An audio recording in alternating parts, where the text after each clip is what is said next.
Man, y'all know how I do. Y'all know how I do. I'm on that bullshit again. Let me tell y'all a little story about me.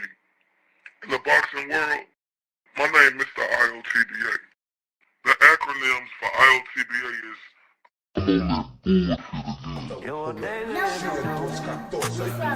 Mr. Undeniable. Hold up. Mr. These boys can't touch me. If you do, but I ain't got shit to prove.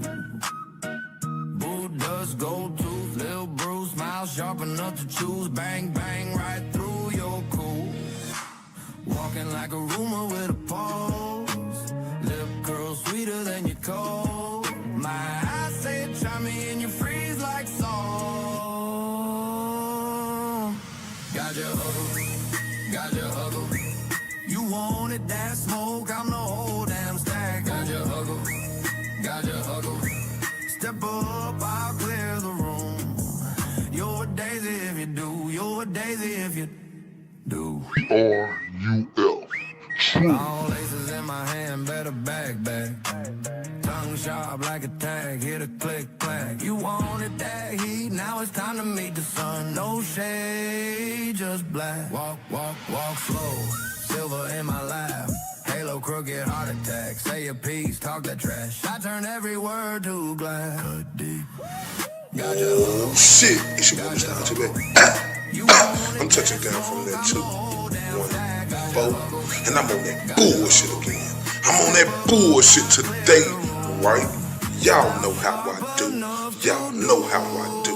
I was scrolling up my articles, and what do I see? So see, y'all know how I do. Y'all know how I do. I must address the bullshit. R-U-L. Truth.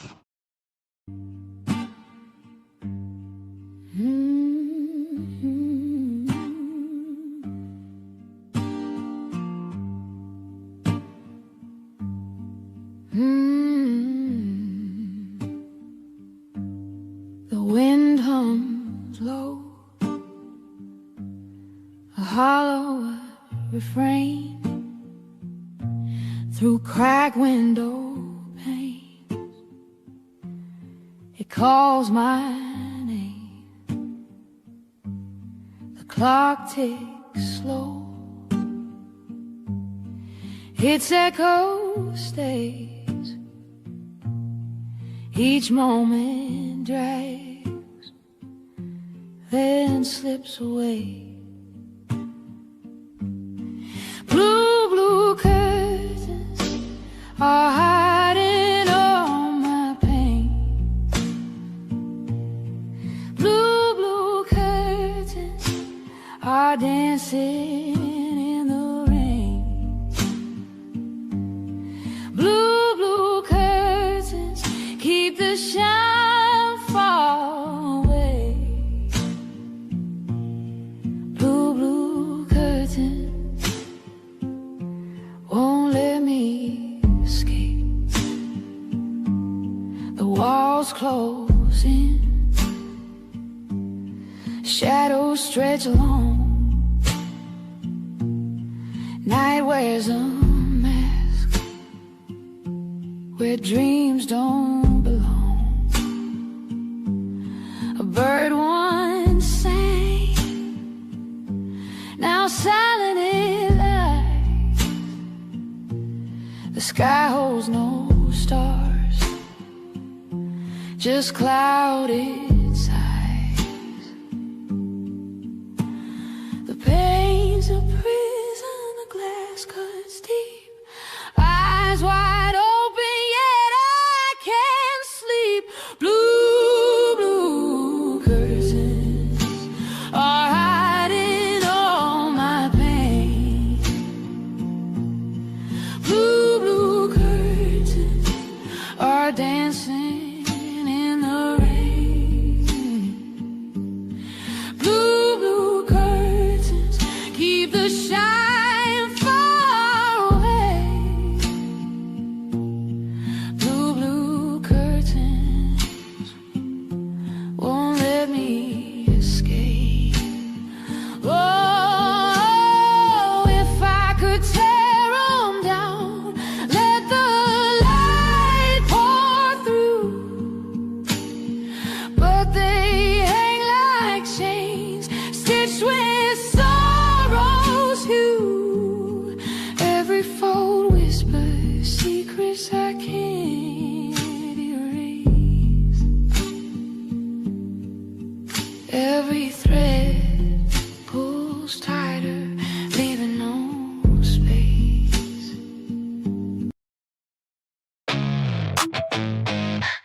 Yeah. Yeah. Yeah. Rights on the tongue, she don't bend, don't break. First I'm in the fire, make no mistake. Lights up, hot mic, red telly, she's on. We got questions blazing and she's already gone. Puff, puff, to the dome. Puff, puff, to the dome. From Erica to the buffer zone. Puff, puff, to a dome. Puff, puff, to a dome. It's Erica, queen of the buffer zone. The buffer zone. The buffer zone. Yeah, yeah, yeah. She cuts through the spin like a blade through a thread. They dodge, she advances, stage 3, moves ahead. Every word measured, every side I known. Tried to box her in, she redropped the whole zone. Puff, puff, to the dome. Puff, puff, to the dome. From Erica to the buffer zone. Puff, puff, to a dome. Puff, puff, to a dome.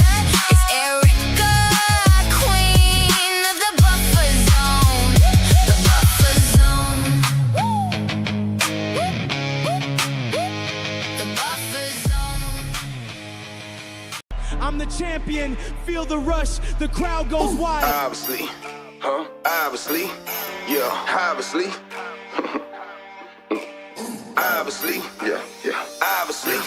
Tell them, obviously. I know these niggas don't want me to win, but I'm sorry, G. I know they thought I wouldn't come back and pose on them hoes, but nigga, it's time to eat. I got a vendetta. Any one of you niggas, I been better. Got them gritting their teeth without gritting at them. Took a second away from the table, it's time to feast. Heard they was mumbling, talking up under their breath. That nigga a hoe, he soft. That nigga lame. That nigga bitch, he puss. I stood on business, that's law. I had them running that boots and tucking their tail and scared to put me on a song. I had them cuffing they bitch and thinking I hit. Shit, boy, what you on? Couple years off, and I'm back in this motherfucker, nigga. Do somebody, then fuck your recognition. You don't like I'm spitting, nigga, better shoot somebody. The game and full of clowns, I don't believe you sucker niggas. Better leave me be, okay? Niggas better watch their speech, okay? You better than me, no way, Jose. I could be cutthroat and I'm all out, but I let them get paid for a minute. Let them look gang for a minute, but really they hate cause I never look lame for an image. Never be fake, I'm a realist, I'm solid. I went out and got it, I promise I'm with it. Want me to switch up and get soft on so you can make it, I promise I get it. I know some secrets I never tell, but most of you rap niggas got bitch ways. Quick to tell on you, get jammed down, couldn't sit down 5-6 days. Put him and him in a crossway, but a gang member on display. That's the same nigga with an AK on the block yelling out gunplay. That's the same nigga with a trap house and he been through it so he no pain. Look in the face of a realer. Laws come questioning me, I don't know names. Bitch, I really come from the trenches. Kathleen crashed out like road rage. Be done snapped that and got life in the pen cause most of you niggas got hoe ways. Man. See, most of these niggas got whole way. A lot of these niggas be out here faking and fucking on these motherfucking tracks, talking that gangster shit. You too young to be done been through something, young nigga. You too young to be done been through something, nigga. Don't tell me about what you done been through, nigga. You ain't never stood over nothing. Nigga, you don't have nightmares at night, nigga. This shit sound good on the track. Now you got the other niggas out here crashing out cause they think you been through it and you they favorite rapper. Sit down somewhere, nigga. That shit lame as fuck, boy. You nigga really done piss me off. See, I see you nigga really done piss me off. See, I won't fuck with none of you pussy ass rap niggas. Fuck you nigga. You niggas see me all the time, nigga. Hit me in my mouth, nigga. Man, y'all know how I do. Y'all know how I do. I'm on that bullshit again. Let me tell y'all a little story about me. In the boxing world, my name is Mr. IOTBA. The acronyms for IOTBA is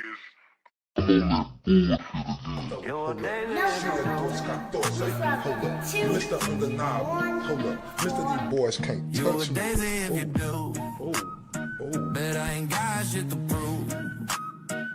Boo does gold tooth, Lil Bruce, smile sharp enough to choose. Bang, bang, right through your cool. Walking like a rumor with a pose. Lip curl sweeter than your cold. My eyes say try me and you freeze like salt.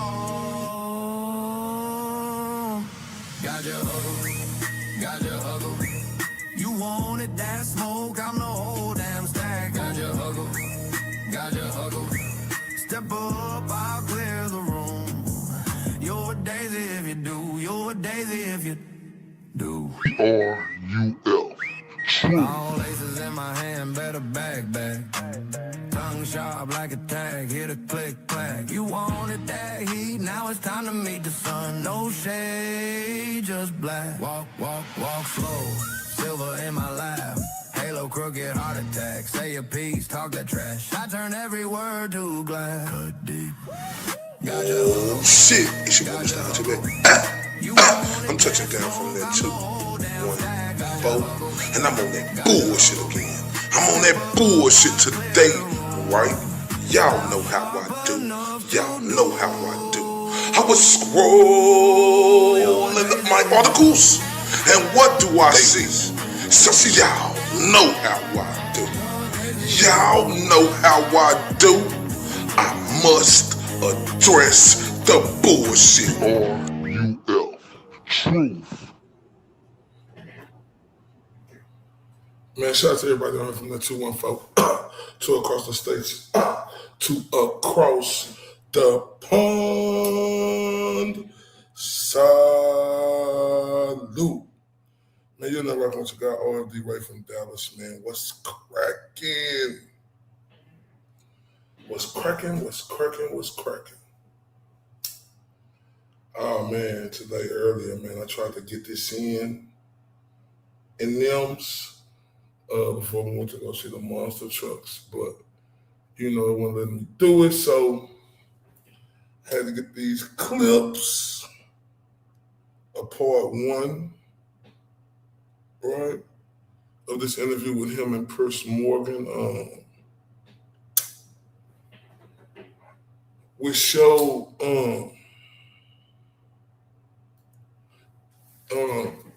that guy Nick Peacock, right, is one of the shittiest human beings on the planet.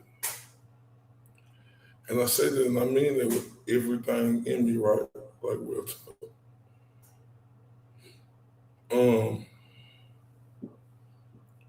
Because see, one thing I like to do, I like all type of content, right? And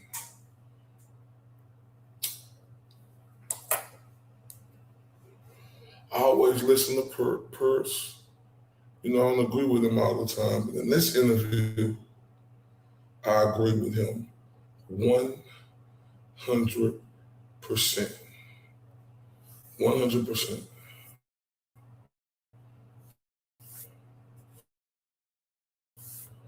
Because you got this prick, Nick Peacock Fuentes, right? Who showed what type of prick he really is in real life. And when I tell y'all he the scummiest of all scumbags, please believe me when I say that this guy right here is a piece of shit. Right? A piece of shit, but I see Cuz, right? And I see Cuz is, he he real popular, right?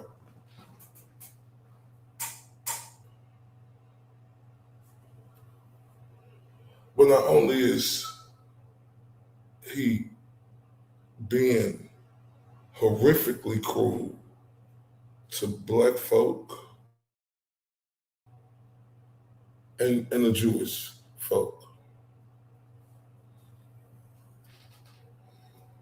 And part one today is going to be the beginning of the interview into where he talking to him by him, and it go into black folk, right? When I watched this, I was super disturbed. I'm talking about this was one of the most disturbing interviews I've seen, right? And there's really time to do some research on this prick, right?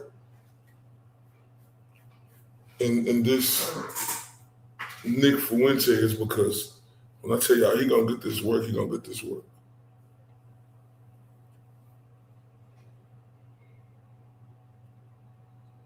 It bothers me, right?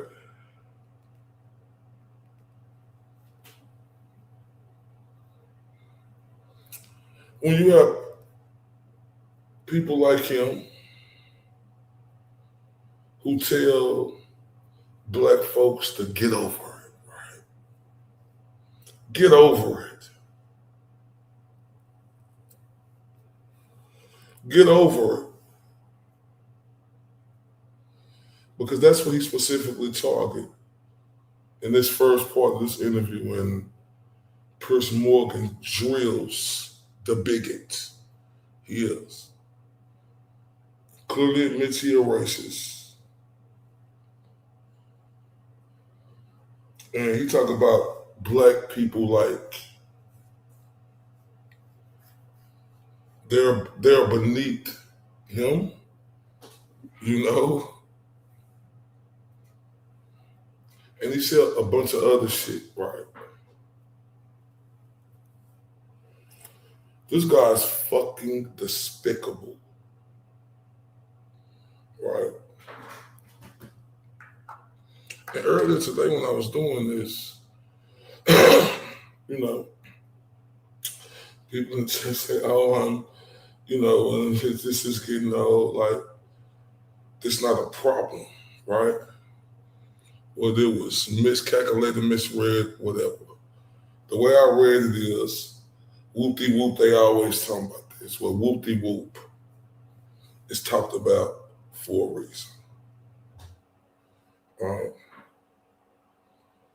And this far more big of a situation, right? Than what I was speaking on the other day when I was speaking about the Kelsey Fitzsimmons and Justin Ali and how you say his name, custody war they finna have coming up. You know, because I made a statement like, something she had to do, right? Not saying it's true, but it was something she had to do, right? For the judge to take that baby, right? Because it don't normally happen like this, that a judge is gonna take that from a woman, a baby from a woman, right? And the people on there, they were so astonished that I said that, but they, you know, I made my point, like, this usually don't happen. And what I mean by usually don't happen is it don't. And my point was, you know, what people couldn't understand, that this usually don't happen. It had to be something hypothetically that she did that we don't know about why the judge signed off on this. But the people were quick to go towards, oh no, the family, this and that. You don't think it's something she did? Oh my. The attacks, they told me I was screaming. You don't know what you're talking about.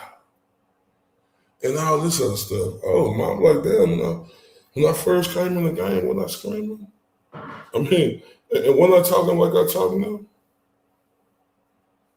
this ain't nothing new. But I seen when it's something you don't agree on, then people on here tell you screaming. Then people on here tell you wrong, right? When they don't agree with you.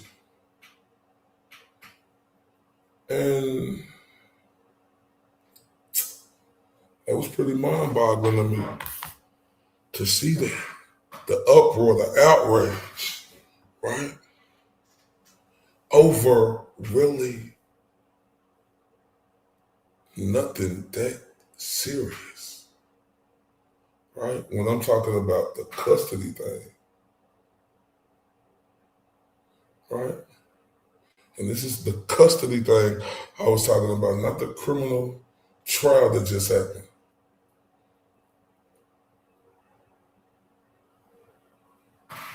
Oh boy, was I attacked. Oh boy, did people tell me what they want to hear? Oh my, you should have seen it, right? And the whole time when I look at it, it was just taken out of context, because the only thing I first said is it had to be done. But they want to say, oh, Justin's parents and stuff, they're powerful. Okay. And then I said it had to be a reason, because this usually don't happen. Oh my. You should have seen the clotheslines coming my way. Oh. And I started feeling like I felt bad and shit.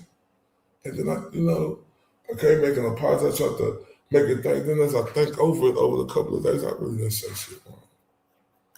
Right? Because people are going to take their assumptions off how they want to take their assumption. That's just something that we can't help. I can't help. Or anybody can help. People are going to take their assumptions how they take their assumptions, right? People gonna tell you screaming, even if you really not screaming.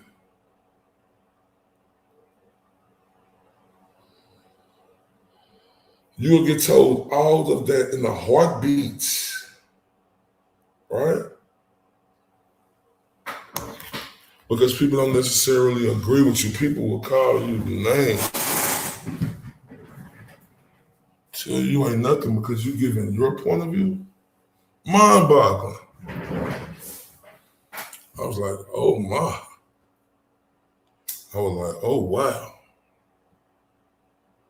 Is this how the game go?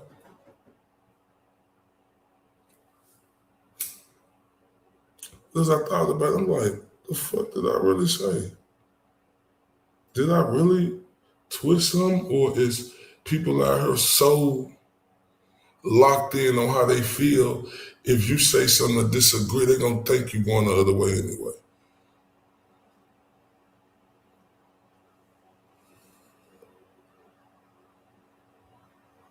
That's something we'll never know, but what I had to think to myself is, right?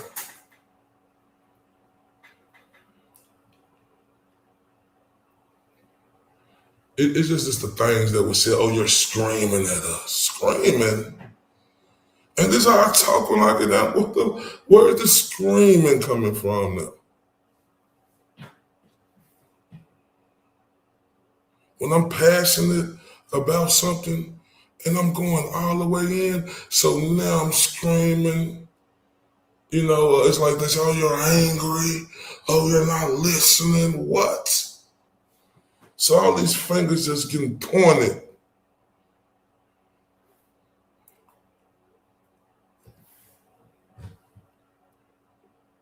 That's why I love the shit out of Jenny. Auntie Dale, right? Real talk. Because when I went on his stuff, man, Jimmy don't play that shit.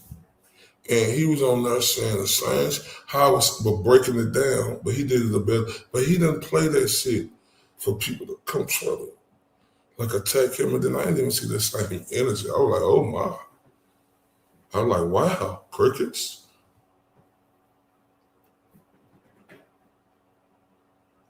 And I also appreciate it because Jim Harris, I don't know what everybody was on Ray from Dallas for. He was just giving his opinion. Right?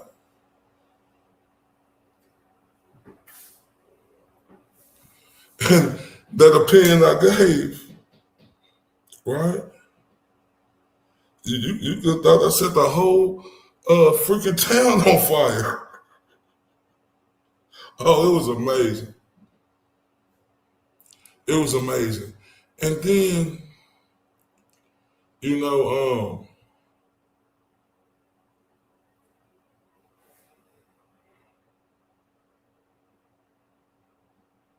I don't personally know neither one of them, right? Kelsey or Justin. And we'll get into the video in a minute. I know Jimmy on still, and he trying up. I had to come on because I said I'm a rocker until see if I can get a couple of more folks. Shout out to my guy Jimmy, man.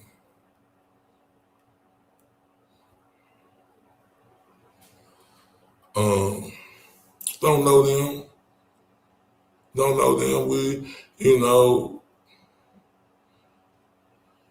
it's the custody case, right? Oh, they were so tight because Justin said a cuss word. Shut up. Shut the fuck up. Dumbass shit. Motherfuckers be on her acting like they don't cuss motherfuckers out and shit. And do and say all that other shit. Say some of the cruelest shit. But motherfuckers want to have sense because a motherfucker get cussed out. Or get a curse word said to them. Or they're having a conversation and it turns into a little something. You see the softness come out like everybody ain't had that happen before.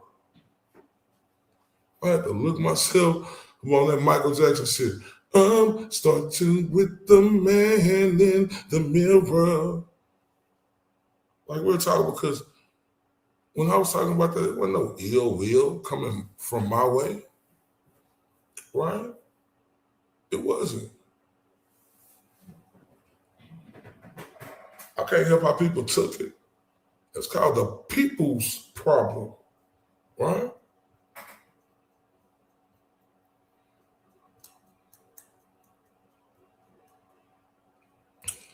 But people were so caught up in the moment, right?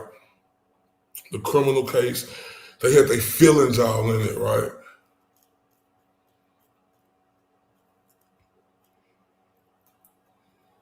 And they feelings, and let their feelings play off in the opinion, right? Who the hell do fucking people think they are, right?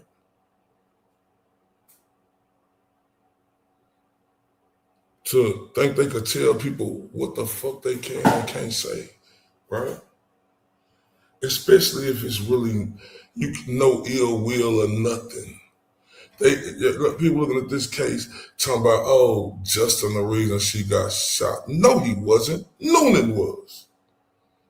Noonan did it. And it bothered me, right?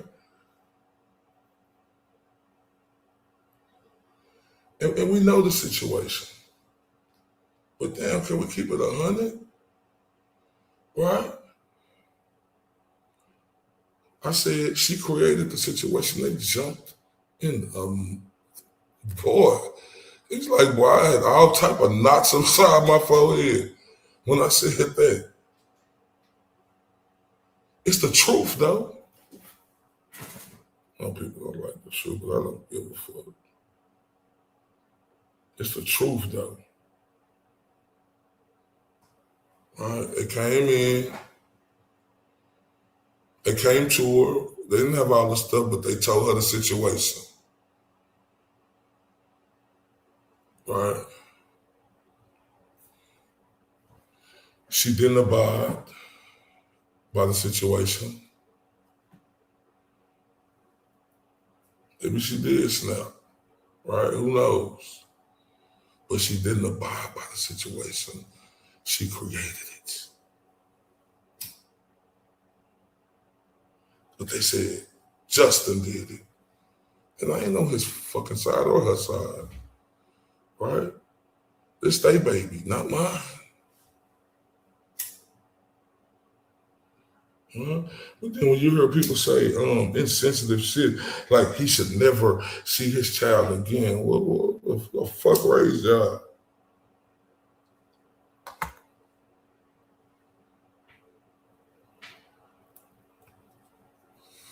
Who the fuck raised y'all? How the fuck y'all feel about him or not? Who the fuck do y'all think y'all is to tell him? Because y'all see some texts, y'all heard him doing this, calling and saying he feel like something need to happen. Oh, when a man do that, he's a bitch, huh? He was called concerned about his child. God damn. What's wrong with that?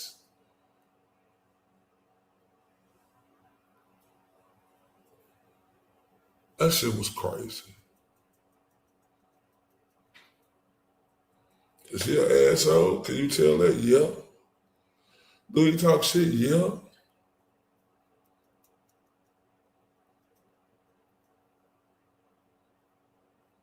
He ain't getting nothing cut from what he did. Shit, they both got fucked up issues that had a fucking toxic relationship.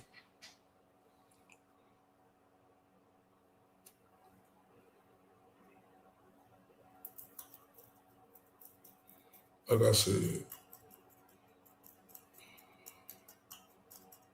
I said that there was no ill will, but people took it like that.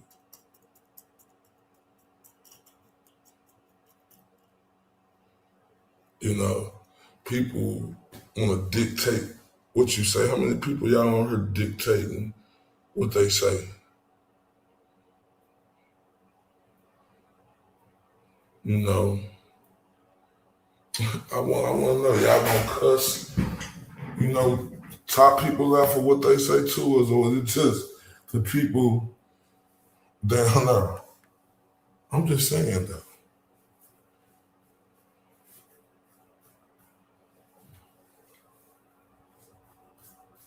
Shit was crazy.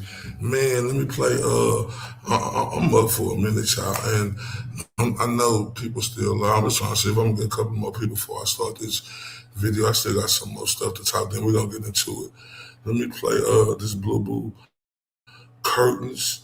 Hold on, I'm finna play my kinfolk stuff, hip hop. Okay. Tell 'em. Crib gang, lot of rolling niggas with me, do my time, never folding. If they get me, fuck the judge, tell them come on with the sentence. Y'all lawn chairs folding like they sitting on, fuck offended by the Gucci linen, nose and ass critic, better mind their business, keep the politicians. I ain't with the gimmicks, suckers go to prison, now they politicking. I don't need a shooter, bitch, I am a shooter. I got a gang of hoes and I'm steady recruiting them and they work for me. I'm an entrepreneur, I go overseas, grab a chain of misses, thick booty, small waist, perky titties, keep her feet done, keep her nails did in a man lane. So I'm steady hitting it, it's a never ending, and I'm never bending. Walk up on your doorstep, bang the cement, pop up in that low. Hit the switches like I'm straight from Cali, but I'm Oak Cliff, and I got guns big enough to knock your dough in and knock your dough off. I'm hotter than hot sauce, I've been in the field a done time in the cell block. I'm done with rap, yeah, that's probably what y'all thought. Rappers better eat they beanie winners, flashing numbers, capping like they winning, talking numbers, acting like they really with it. Till I'm in the game, now they hundreds pennies. I'm a honest nigga, snatch your plug, tell them I won't be in frames. Time up, holders ask for ransom, still up to 40 on them once they compensate me. I'm believing God, you're a fucking ape. Say the trip to Vegas, hit a lick and vacate. Used to trap in vacancies, keep an Asian queen, hot as I'm gonna be. Shit that you wanna be. Fuck pollution, smoking weed, nigga, like a constitution. Got my bitches out there and they prostituting. I'm a boss, nigga, you a fucking loser. Come across, I'ma hit them with the Uzi, but not Uzi vert. Put them in the dirt, hit them where it hurt, leave them on the shirt. Yeah. Salute, everybody. we back. Had to take a brief little break. You know, it's lit. All right, boy. You have a couple of motherfuckers in here. We be at least having about 5, but we struggling tonight, but we gonna keep it rocking though. Cause the message still got to get told, right? They still got to get told. On this video I was trying to drop earlier, man, but we was having problems and I got all the clips into them, and it's trying to get a few more people. All right, because I love the shit out this community. I want people to know that I'm down by law. You know what I'm saying? 10 toes. Stand on that.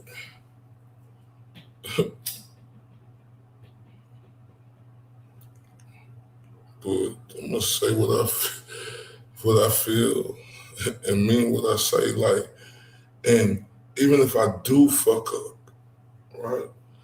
I'm allowed to fuck up, come back and apologize or something. But don't try to handle me on how I'm talking or what I'm saying. Cause then you ain't my type of people, because people pick and choose who they do that to. Right? They just do.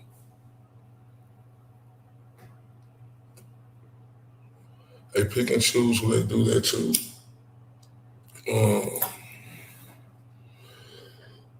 And that's just easy to see. Right? And you be like, damn, like, especially when you be looking at this shit, because you gotta think about it, right? When that shit happened, I was like, oh, okay, whoopty woo woo woo woo woo woo. Start making me feel like I was, on some, like I was wrong in like a harsh way or something. I fucking wasn't.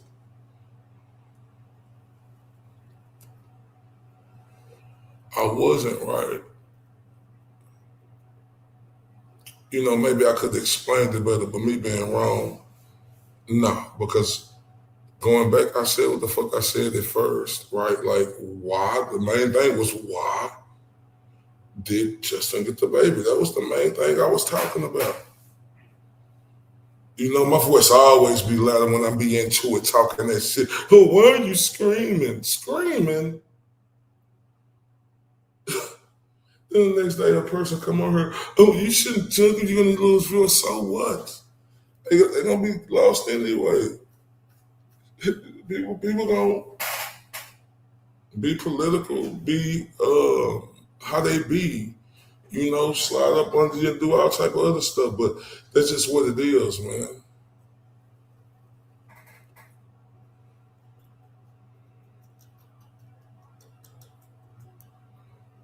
But ain't nobody gonna tell me what the hell I can or cannot say, and especially when I know I ain't trying to be, coming nobody like that unless you was on the other side, right? Well, if I ever did have a problem, shit, I ain't started, but it ain't. People know it ain't gonna never be like that, right?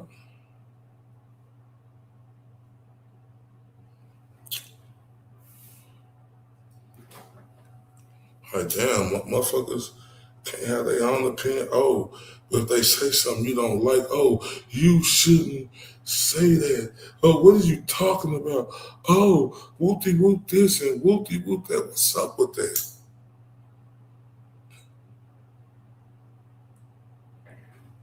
Who does that type of shit? Shout out to the people that came in a bit. Okay. We getting a little bit more clout, and I love it. Because I tell you, I'm going to keep that same energy regardless, because, hey, they know I can't know I quit in my vocabulary.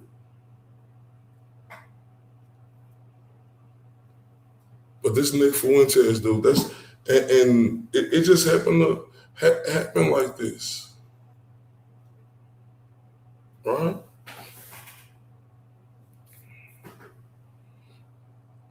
And I don't want people to unsubscribe from me or none of that other stuff, but if you ain't respecting how I'm coming, then just unsubscribe, right? You can get on here and disagree with me all day long. Don't try to dictate what I do or how I say it, right? Because remember, when I said something the other day, people was coming at me, but then when people say something to me and I say something back to them, then they be like, oh, don't do that. You gotta keep that same energy. And it's just the conversation. It ain't on no other type shit. Damn, y'all act like I ain't been talking like this. Well, this is crazy work. But I appreciated it though. Because that shit gave me a sense of reality where I thought I was wrong. But I said, you know what? I just worded it and took it that way. But then I started thinking like, no, even if I did do it like that, the content of what I was saying was actually true. People just want to tie it into that. I don't think I was saying is it's unprecedented.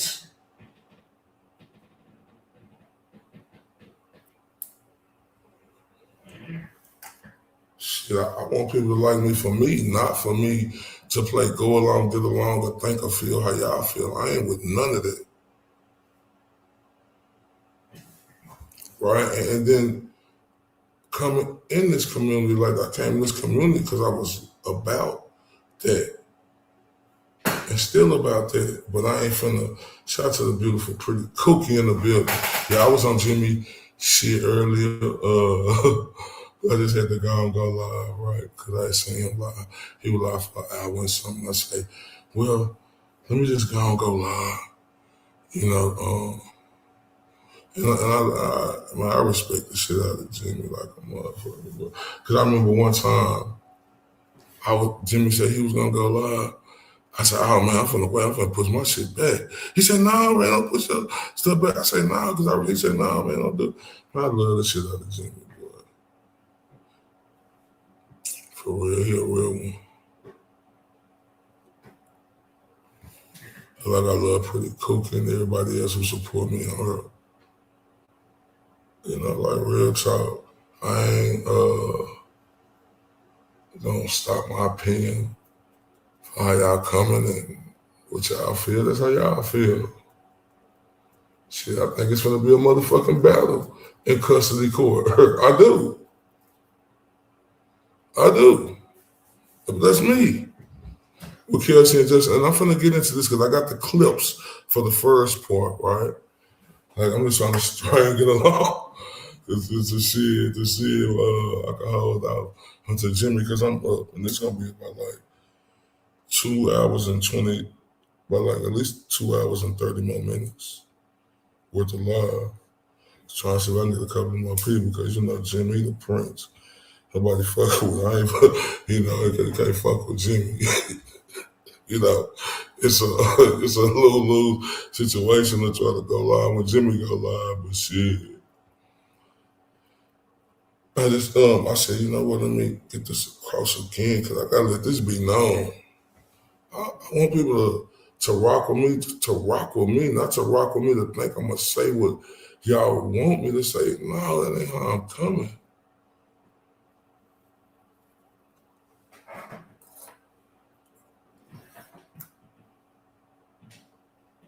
It ain't gonna come like that. Ever.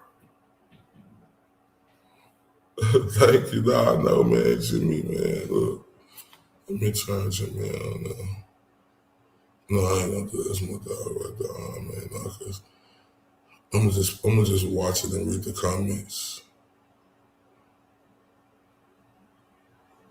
Yeah, that buddy. Jimmy funny as hell, boy. Let me try that up a little bit.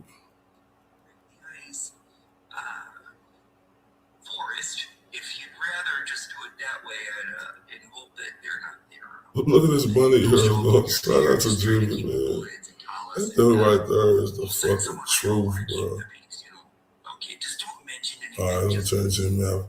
I'm gonna still watch him on her, but man, Jimmy's the absolute fucking truth. A hard one to compete with. It's the truth.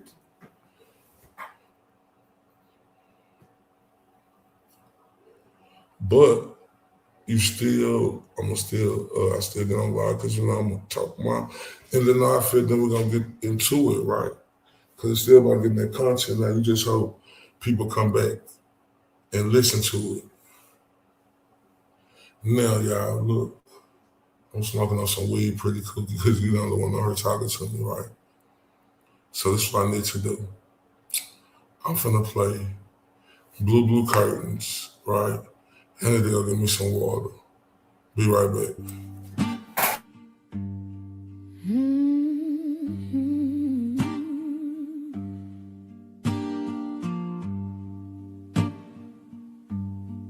The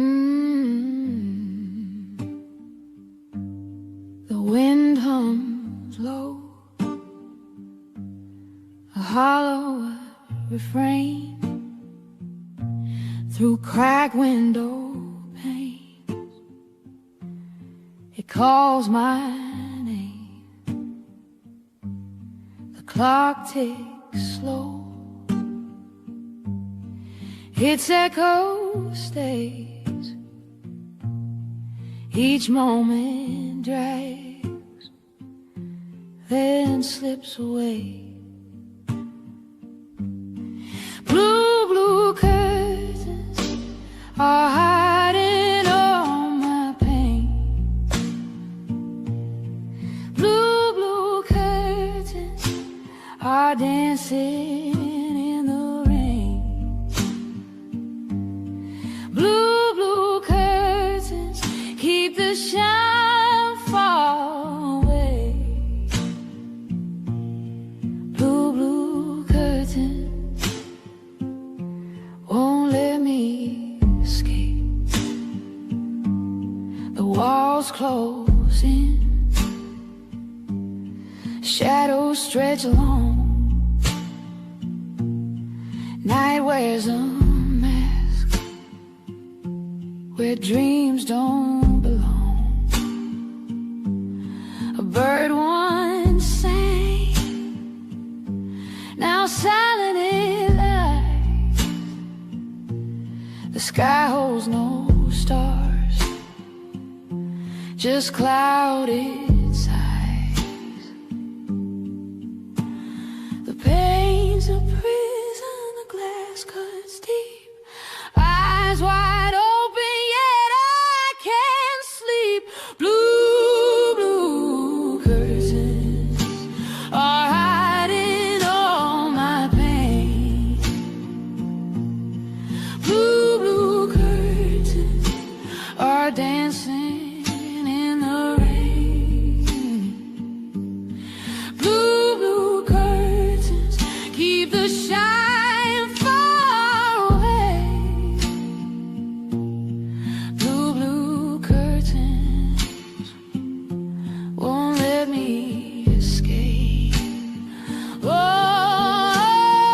if I could tear them down, let the light pour through. Oh But yeah. they Hold hang up. like chains, stitched with sorrow's hue. Every fold Sending that to the cookie. secrets I can't Okay. erase. Every thread pulls tighter, leaving no space.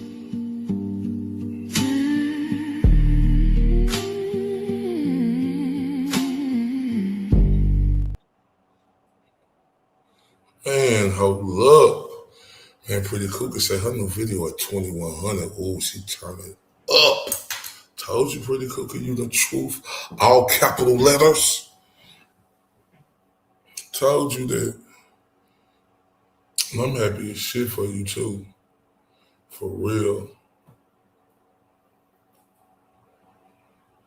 I'm happy as shit for you too. I appreciate you too. And I appreciate just seeing you just drop them, go hard, go hard, go hard. Man, that's respect. Boy, I put that respect.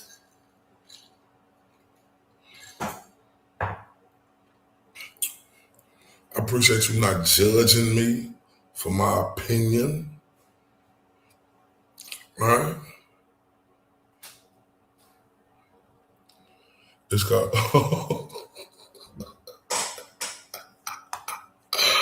oh shit. Hold on real quick. Let me go to your page real quick. Oh my, oh shit. Oh, hey, you is funny. Oh, you the truth.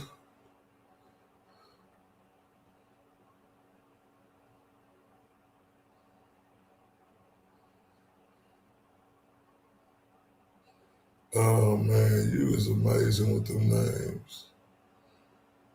Where is it? Either I'm high or I just can't see that bitch. For real, send it to me on X, pretty cookie. Cause I gotta be high or something.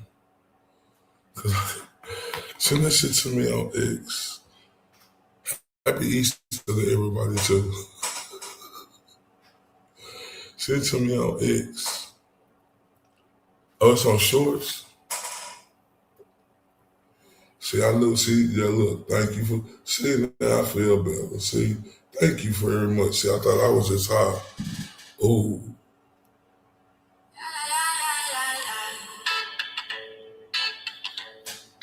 hold up, y'all. Hold up, y'all.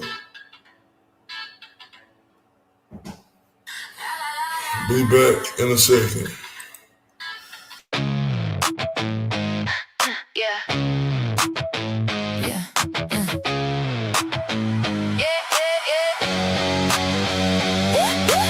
Rights on the tongue, she don't bend, don't break. First I'm in the fire, make no mistake. Lights up, hot mic, red telly, she's on. We got questions blazing and she's already gone. Puff, puff, to the dome. Puff, puff, to the dome. From Erica to the buffer zone. Puff, puff, to a dome.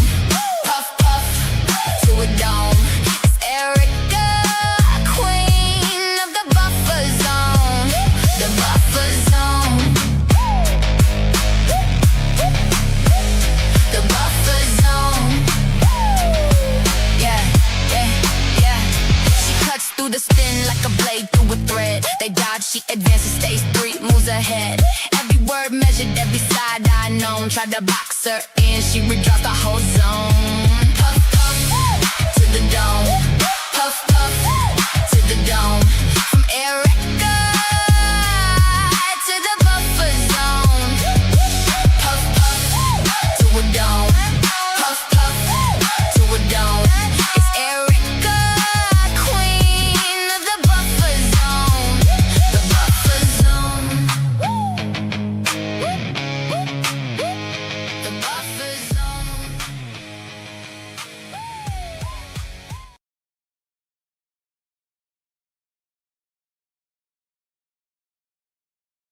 Hold up. I'm getting ready. Give me a few seconds. Okay. Tell 'em. Crib gang, lot of rolling niggas with me, do my time, never folding. If they get me, fuck the judge, tell them come on with the sentence. Y'all lunch chairs folding like they sitting on, fuck offended by the Gucci linen, nose and ass critic, better mind their business, keep the politicians. I ain't with the gimmicks, suckers go to prison, now they politicking. I don't need a shooter, bitch, I am a shooter. I got a gang of hoes and I'm steady recruiting them and they work for me. I'm an entrepreneur, I go overseas, grab a chain of misses, thick booty, small waist, perky titties, keep her feet done, keep her nails did in a man lane. So I'm steady hitting it, it's a never ending, and I'm never bending. Walk up on your doorstep, bang the cement, pop up in that low.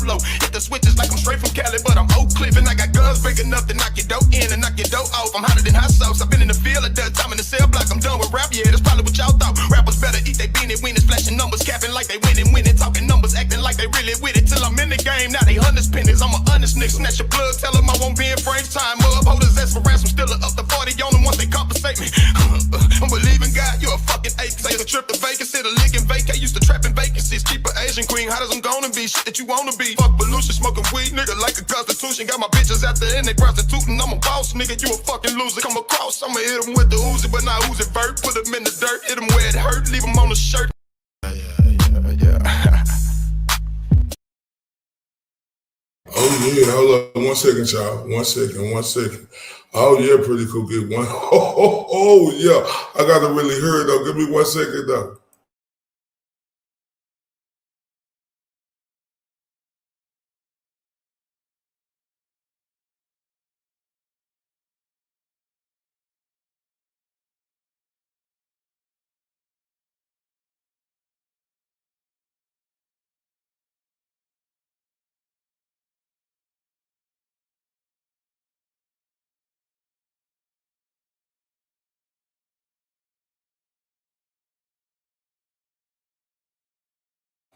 Yeah, man, we finna get this uploaded. Finna get this uploaded. 6-string channel, man. That's amazing work. Oh my God. That is amazing work.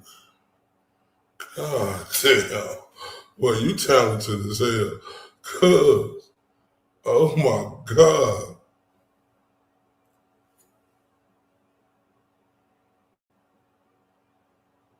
Oh man.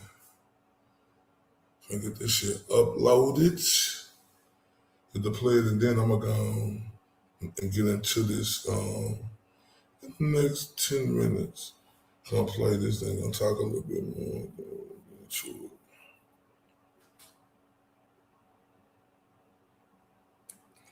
Man, I'm praying Jimmy redirect.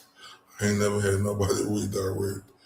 Oh, and I finally got it out. I'm praying. I ain't lying. For real.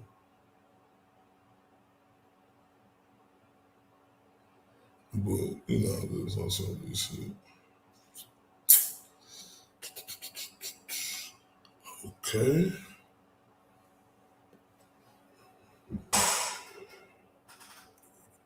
Alright, so I'm finna get this uploaded, y'all. It's just gonna take a few seconds. Damn, Pretty Cookie, you coming with something all the time. Y'all give me... Oh yeah, let me just play this intro again real quick. Man, y'all know how I do. Y'all know how I do. I'm on that bullshit again. Let me tell y'all a little story about me. In the boxing world, my name is Mr. IOTDA. The acronyms for IOTDA is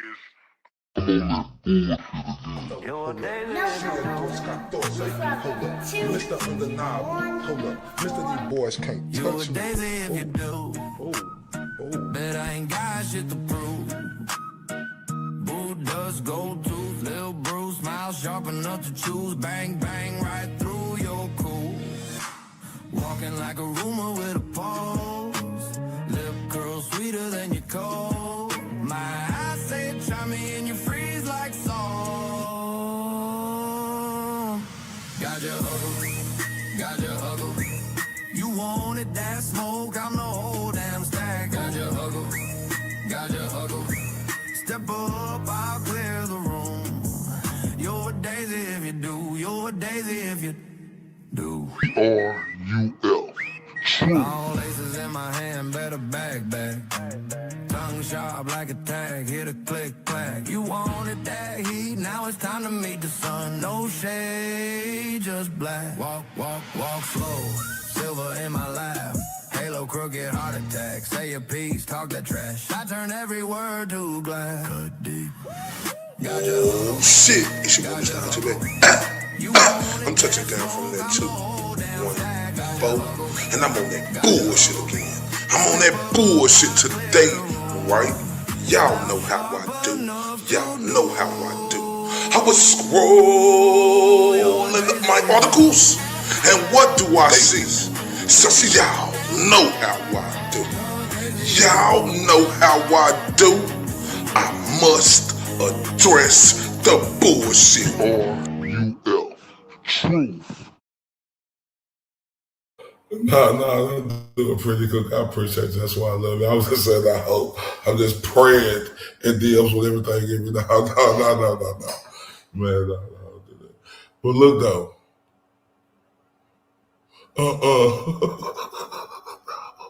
Please, no. No, I love Jimmy to death, man. Hopefully people will find out organically, that it's on. But look though, we're gonna play your new song though. Let me turn up for that. Pretty Cookie, 6-string. Let's go. La la la la la la.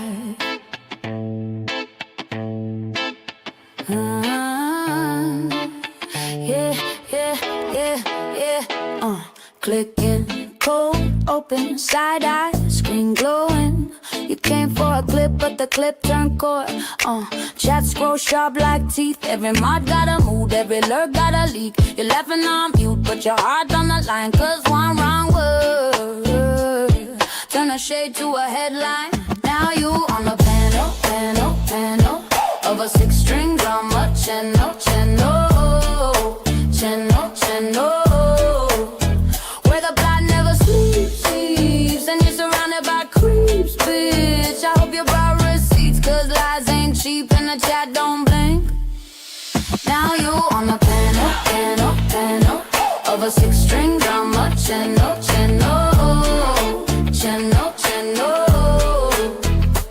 Ring light halo, but you're far from a saint. Now you rehearse that story, still the cracks in the paint. They clip every flinch, they rewind every side. Slow-mo on your smirk, timestamp every lie. You say you don't care, but you keep coming back, cause the silence at home don't clap like the chat. Now you on the panel of a six-string drama. Cello.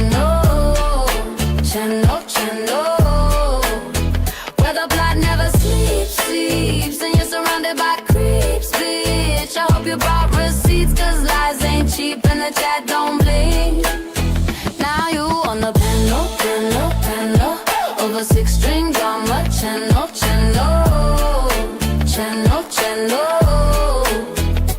Who you tryna fool in 4K? You can pray that playback away. Every just kidding on replay. Every that's crazy in your face. Screenshots sing like a choir. ODM set on fire. Say you done, you a liar. You addicted to the higher. Yeah. Now you on the panel of a six-string drama. Cello.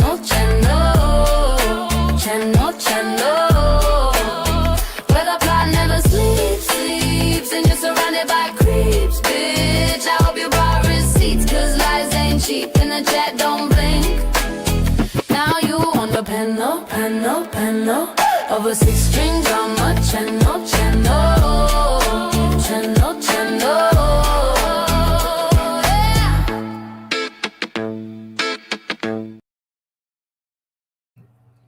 Oh my, I ain't gaslighting you. Now you on the panel of a six-string drama. Channel,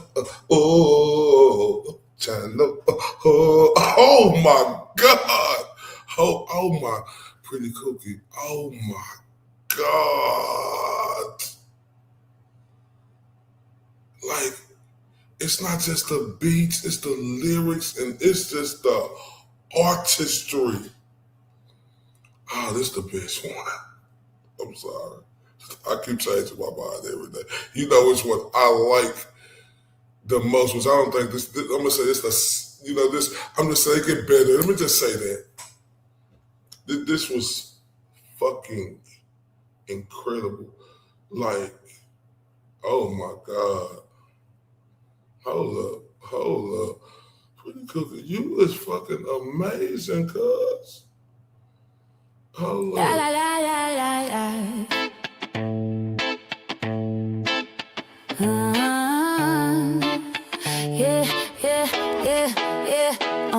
Clicking, cold, open, side-eye, screen glowing. You came for a clip, but the clip turned cold. Chat scroll sharp like teeth. Every mod got a mood, every lurk got a leak. You're laughing on mute, but your heart on the line, cause one wrong word turn a shade to a headline. Now you on the panel of a six-string drama. Cello. Where the plot never sleeps, and you're surrounded by creeps, bitch. I hope you brought receipts, cause lies ain't cheap and the chat don't blink. Now you on the panel of a six-string drama. Cello.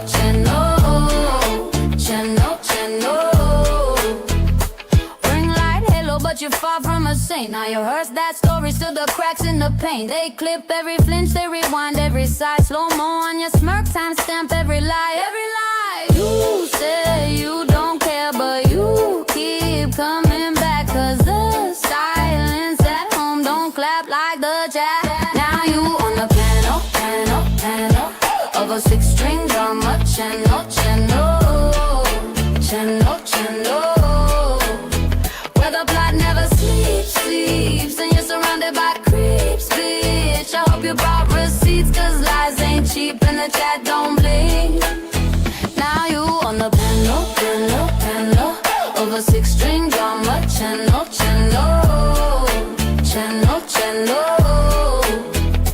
Who you tryna fool in 4K? You can pray that playback away. Every just kidding on replay. Every that's crazy in your face. Screenshots sing like a choir. ODM set on fire. Say you done, you a liar. You addicted to the higher. Yeah. Now you on the panel, over 6-string drama, channel. Where the plot never sleeps, and you're surrounded by creeps, bitch. I hope you brought receipts, cause lies ain't cheap, and the chat don't blink. Now you on the panel, over 6-string drama, channel.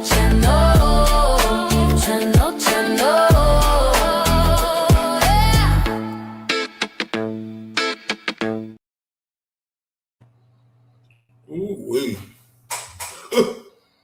Ooh wee. I ain't lying. Boy, you putting your elbow in these mothers, shut your mouths. Right? You say you working on a Turtle Boy song, and I know you putting your elbows, knees, everything. I can't wait on that one, man.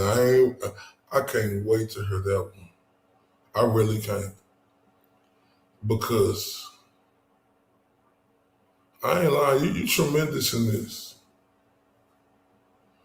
Like, I'm listening to you, you tremendous in this.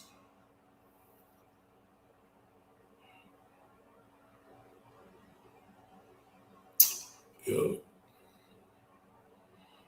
Like, because I'm loving what I'm hearing. Right? Like, real talk. But, yeah, I know, bars. I'm gonna say it's bars. You really great at this. And I can just advise you, keep going, right? Just like me, right? It's easy for me to just focus back immediately on boxing, but I like a fucking challenge. I'm really a dog for real.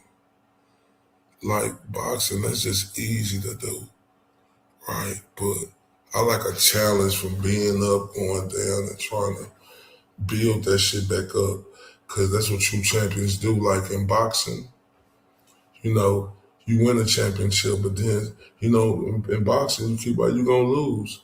But then boxers' greatest moments is when they come back and regain that again. You on Jimmy? Let me see.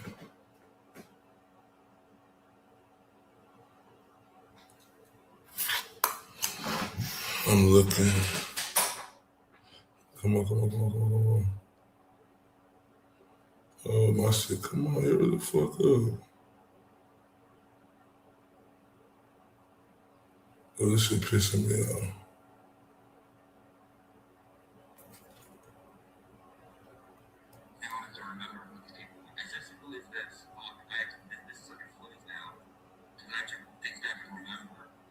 You made that one? Oh, shit. Oh, that's cold. Oh, that's cold. Damn, that's amazing. Oh, My God, she's fucking out. oh, this cold. See, this is what I love when you guys do shit that like forces me to think about things.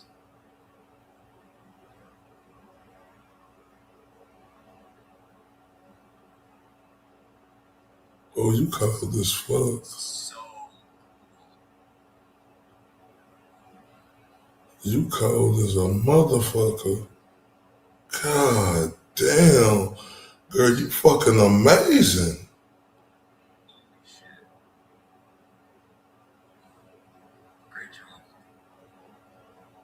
Oh wee. Oh wee. Oh wee. That was amazing. Oh wee. You can't deny that. If they say, you heard Jimmy say great job, that shit was amazing. That shit was cold. I ain't gonna lie, cuz. That shit was cold. That shit was good. That shit was super good.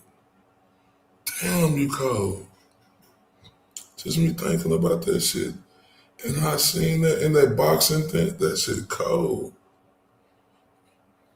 I need me somebody like that pretty cool. Goddamn, man, I should have been it out. Damn, that was nasty work right there.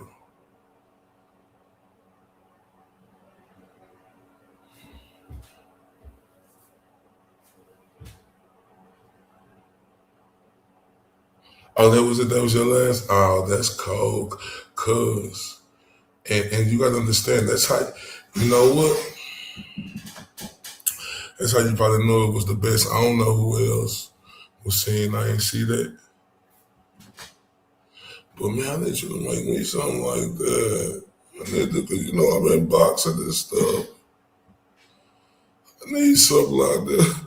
Oh, that's cold though. Oh, that's cold. Cause that was nasty work. Oh my God.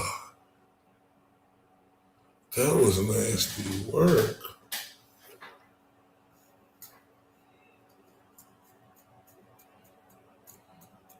Damn, you talented in the motherfucker. Instead of mad scientist, the mad, pretty kooky scientist, boy, you boy, girl, you ice water.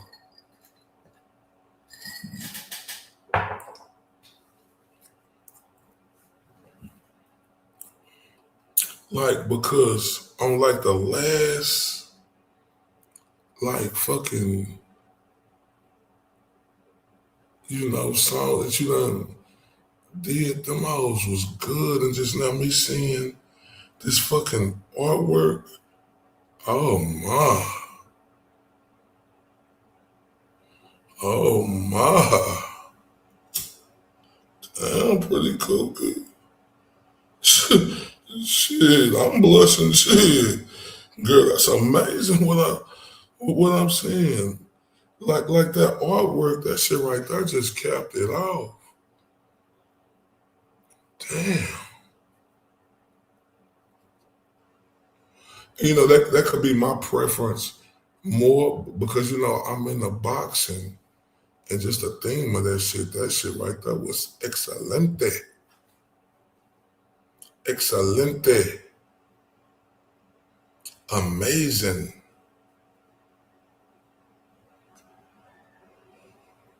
That shit was excelente.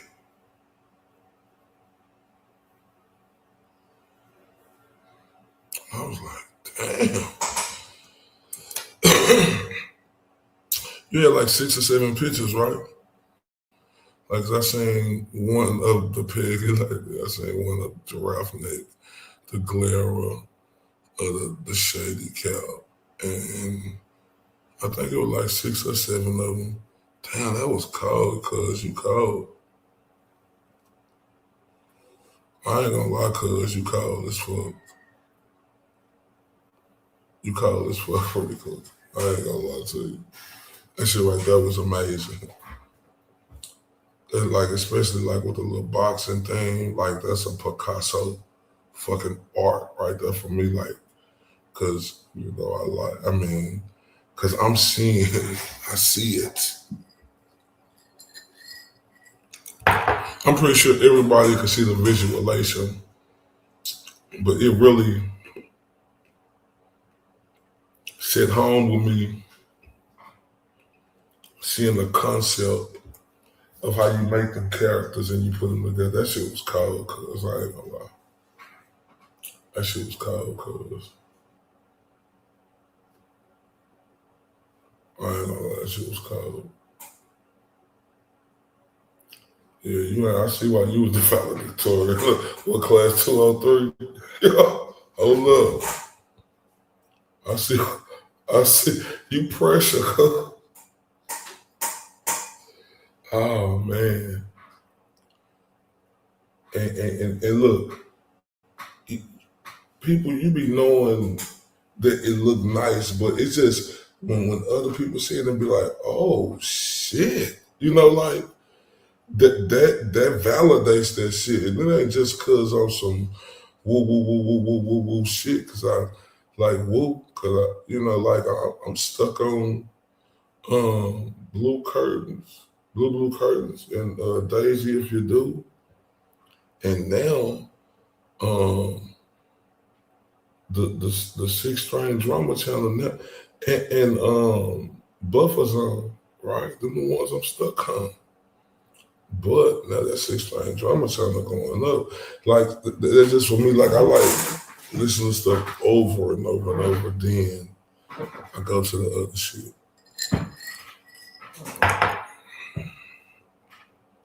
Because I want to have a familiarity to it. So, like, when people come, when I start my show, they'll see, they'll hear them songs for a while. You know, you got to push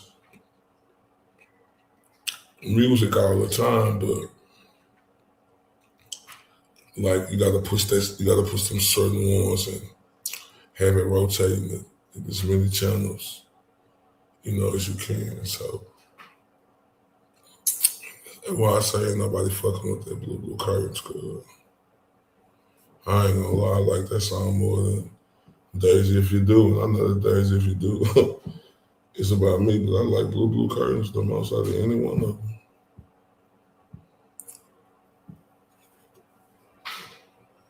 Speaking of that, let me play my shit. I mean, it ain't my shit. It's my favorite shit to listen to. It's pretty kooky shit. But let me play my shit. When I say my shit, I mean my favorite shit to listen to. So let me play my shit.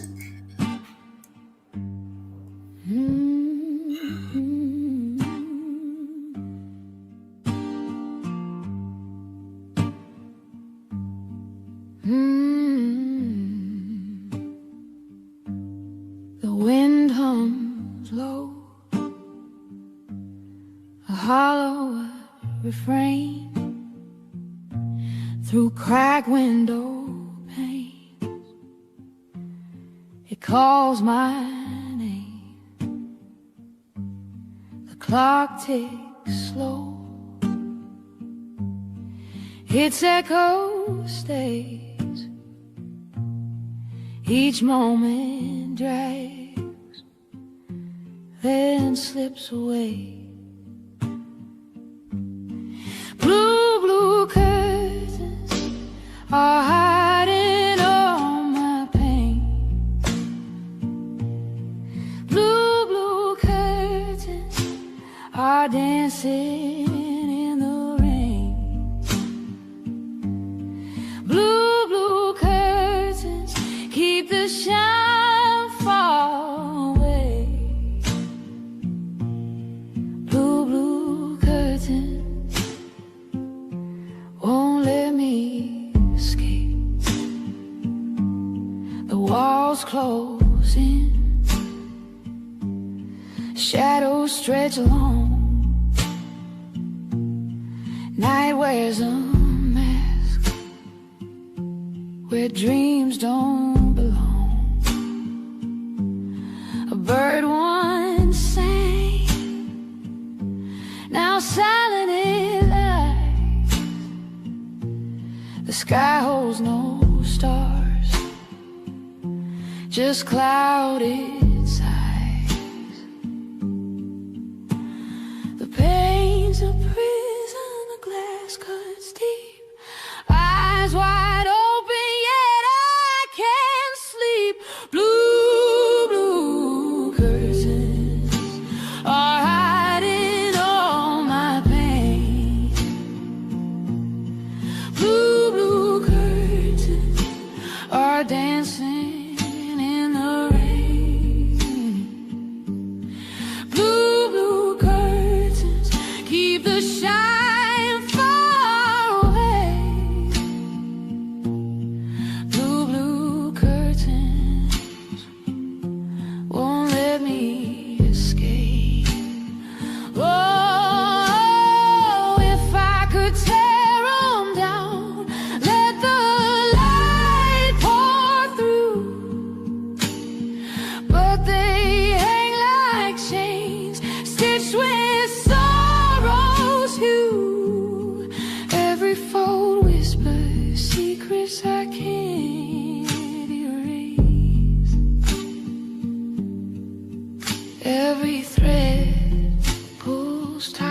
And I ain't lying, I feel that shit in my soul, cuz. And I ain't gonna lie to you, like, I know what I'm gonna do, like, I said, I appreciate you showing that art, but I think I'm gonna do something. That's my favorite shit right there. I ain't gonna lie to you. Blue curtains. Man, hold up.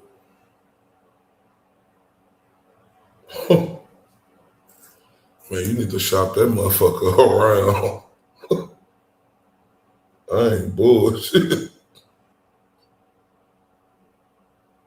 I ain't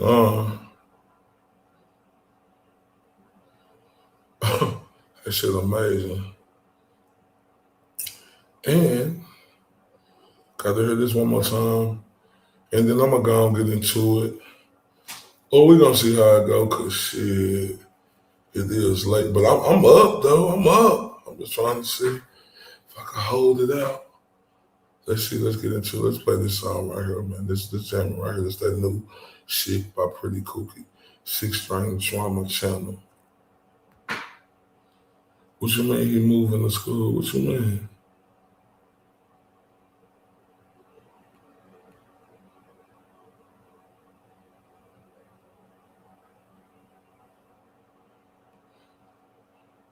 I can't hear it.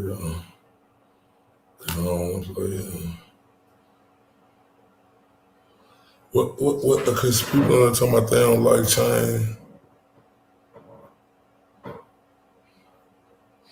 Yeah, I see people saying they don't like change. Keep me informed. Damn, I'm intrigued now. Hold up.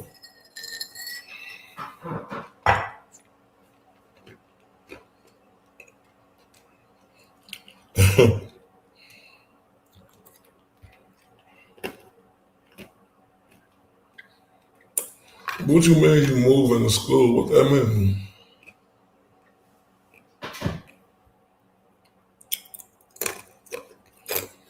All three moving? What you mean by all three moving? What you mean?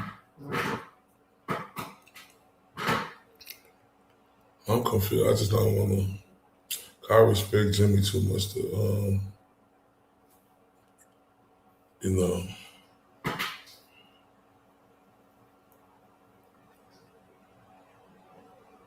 They moving together?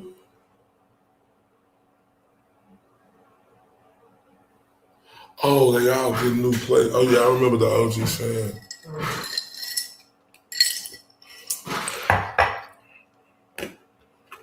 And Jimmy finna get a new house.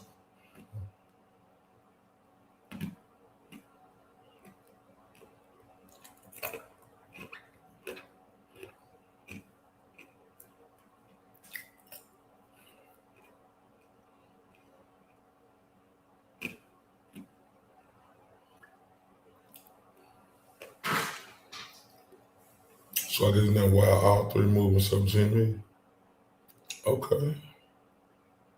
All right, now, all right. So I'm right about the all three moving. Okay, let's play this new 6-string drama channel. Yeah, moving on up to the east side in the deluxe apartment in the sky high. Oh, look. La la la la la la.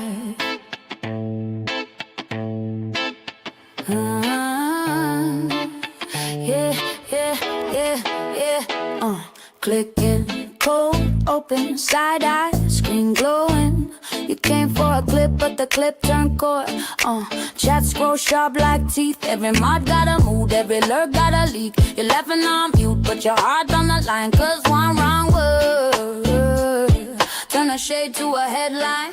Now you on the panel of a 6-string drama channel. Where the plot never sleeps, and you're surrounded by creeps, bitch. I hope you brought receipts, cause lies ain't cheap and the chat don't blink. Now you on the panel of a 6-string drama channel.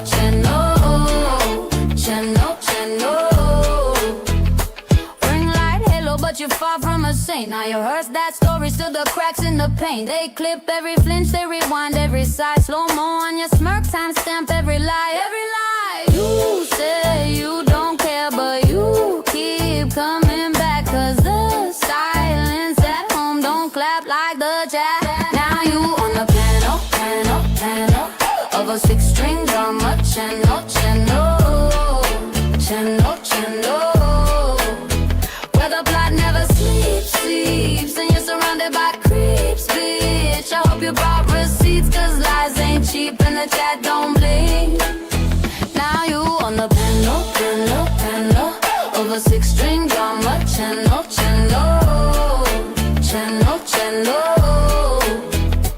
who you tryna fool in 4K? You can pray that playback away. Every just kidding on replay. Every that's crazy in your face.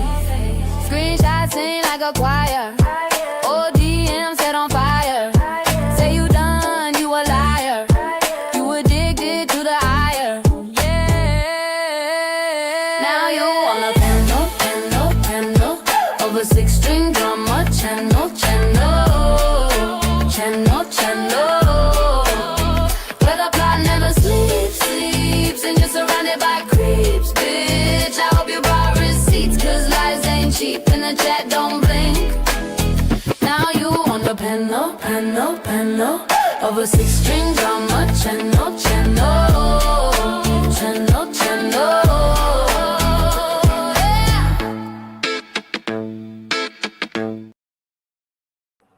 Hold up.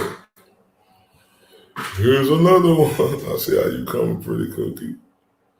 Now you on the piano of a 6-string drama. Channel. Hold up. Damn, I wonder if I want to get into this shit tonight. Or what?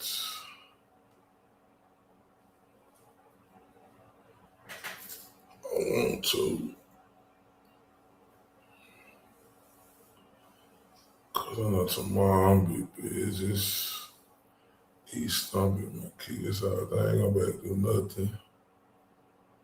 Oh, it's gonna be later on. I'm trying to think, what should I do?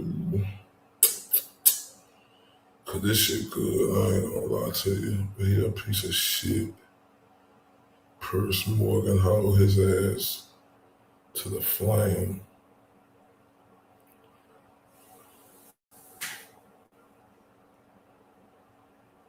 I'm getting tired of stream, yo.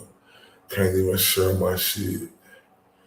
Like they fucking up with all these clips, but the clips will be better though. It's just you know how you want to stop, but you gotta let that clip play out.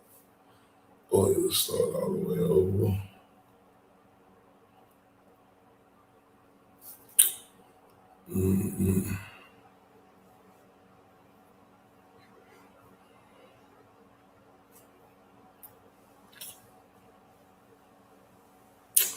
I think so, because even if not, I could bring this back tomorrow or two for the people who don't see it. Because I'm up right now. Fuck it. I ain't sleepy. I want to get onto it. So, let's get into it with the people who aren't heard. This is Purse Morgan. He finally got this piece of crap. Nick Fuentes, you know, who ain't just accused, it's the actual truth of disregarding blacks, Jewish, and the women voices, right? Man, this guy right here, though, boy, and I think that's gonna be like the last part or something, but this is when he really show he is a racist, show he is a true fucking clown, and show he is a piece of crap, right?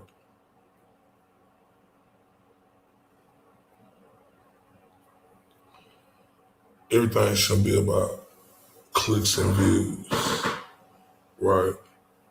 And Purse Morgan's so good, right?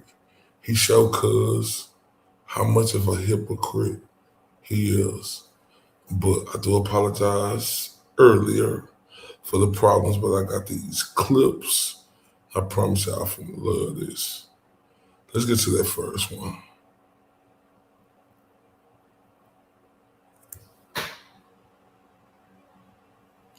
Yeah, wait till you see it though, Billy Cookie. Wait till you see it. And this is my thing right here.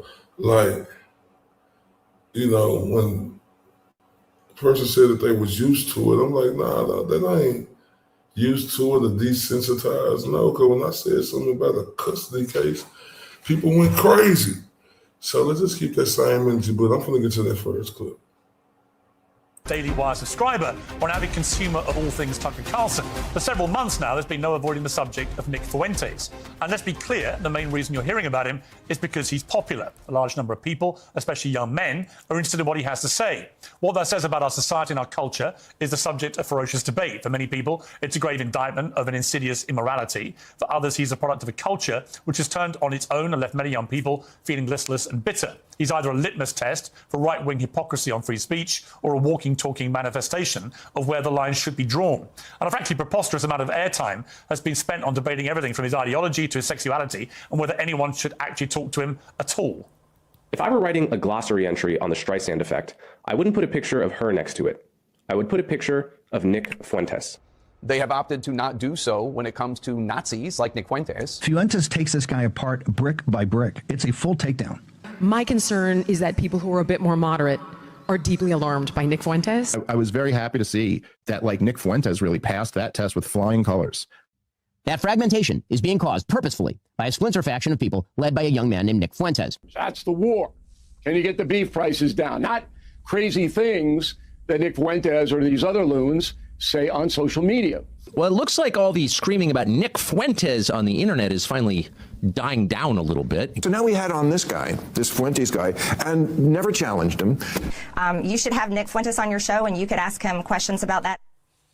The truth is, it doesn't make a lot of sense to spend all this time talking about Nick Fuentes, but not actually to Nick Fuentes. People who say you shouldn't give him a platform overlook the very obvious fact that he already has a platform of his own, which is often bigger than most of the people complaining. And he uses it to speak unchallenged to his many followers. It's on that basis that I've invited him to appear live and uncensored on my platform. And Nick Fuentes joins me now. Nick Fuentes, welcome to Uncensored.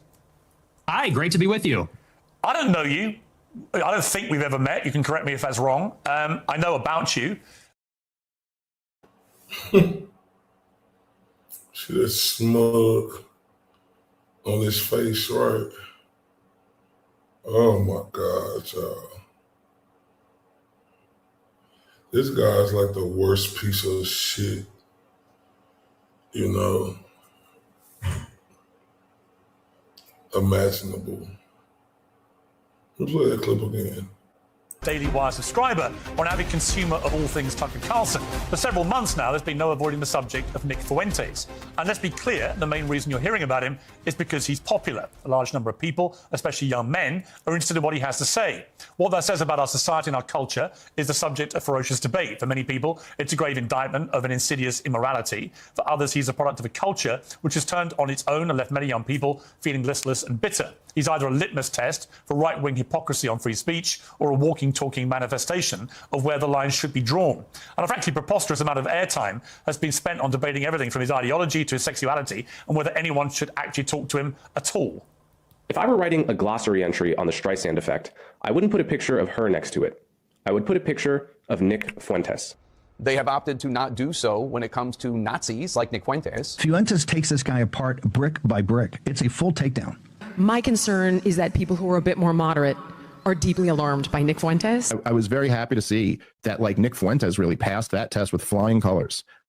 That fragmentation is being caused purposefully by a splinter faction of people led by a young man named Nick Fuentes. That's the war.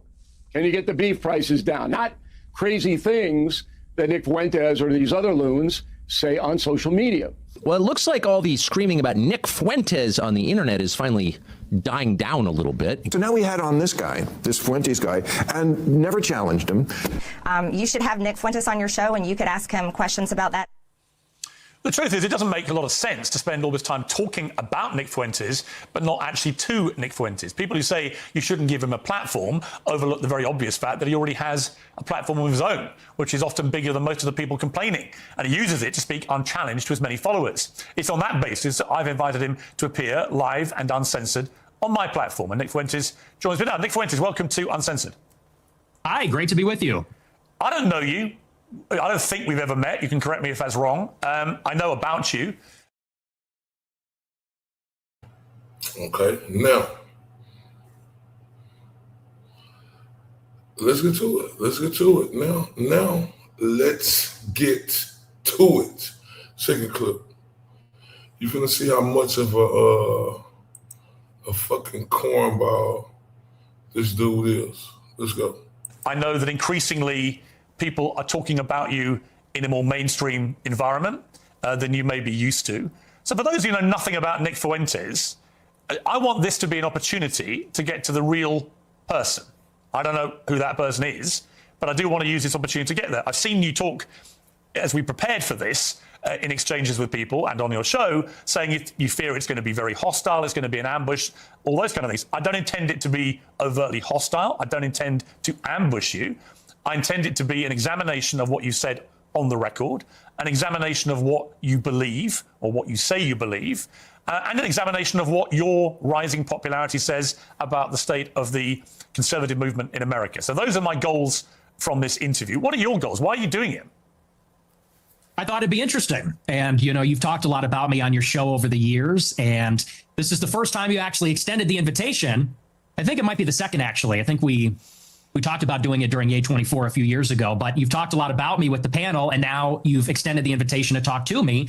And I think it'd be interesting for me to maybe clarify some positions and maybe get to know you a little better as well. So I'm looking forward to it.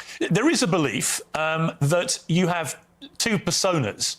There's one that you roll out now for podcasts and for shows like mine, where you come across as reasonable.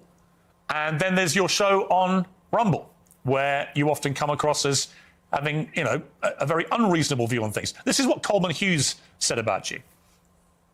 Nick Fuentes knows exactly what he's doing. He is consciously playing this double game as part of a long-term strategy to become popular enough to take the reins of power, at which point he plans to pivot towards the extreme and unpopular policies that he advocates daily on Rumble. So first of all, what is your response to that? Well, first of all, I would say that Coleman Hughes is a propagandist. He works for the Free Press, which is run by Barry Weiss. So I think you have to consider the source. And Barry Weiss is a pro-Israel partisan. Free Press is just bought out by CBS for $150 million by Larry Ellison or his son David Ellison. And so I think that's coming from a particular point of view. We can't pretend like that's coming from a vacuum or from some fixed position. That's coming from a propaganda outlet that's in favor of Israel. That's first. But second, I would say he is right about the two personas. And I think that everybody understands this on some level. On my show, I make jokes and I use rhetoric and I'm hyperbolic because for a long time I had an audience that was small on these like dissident platforms. I was on D Live for many years. A lot of people don't even know what that is. And so I had a small following and we had sort of like an in-group sense of humor and memes and things like that. And you talk about it one way on a freewheeling live stream when I'm by myself and I'm ranting and we make jokes and we play devil's advocate. We play with different positions.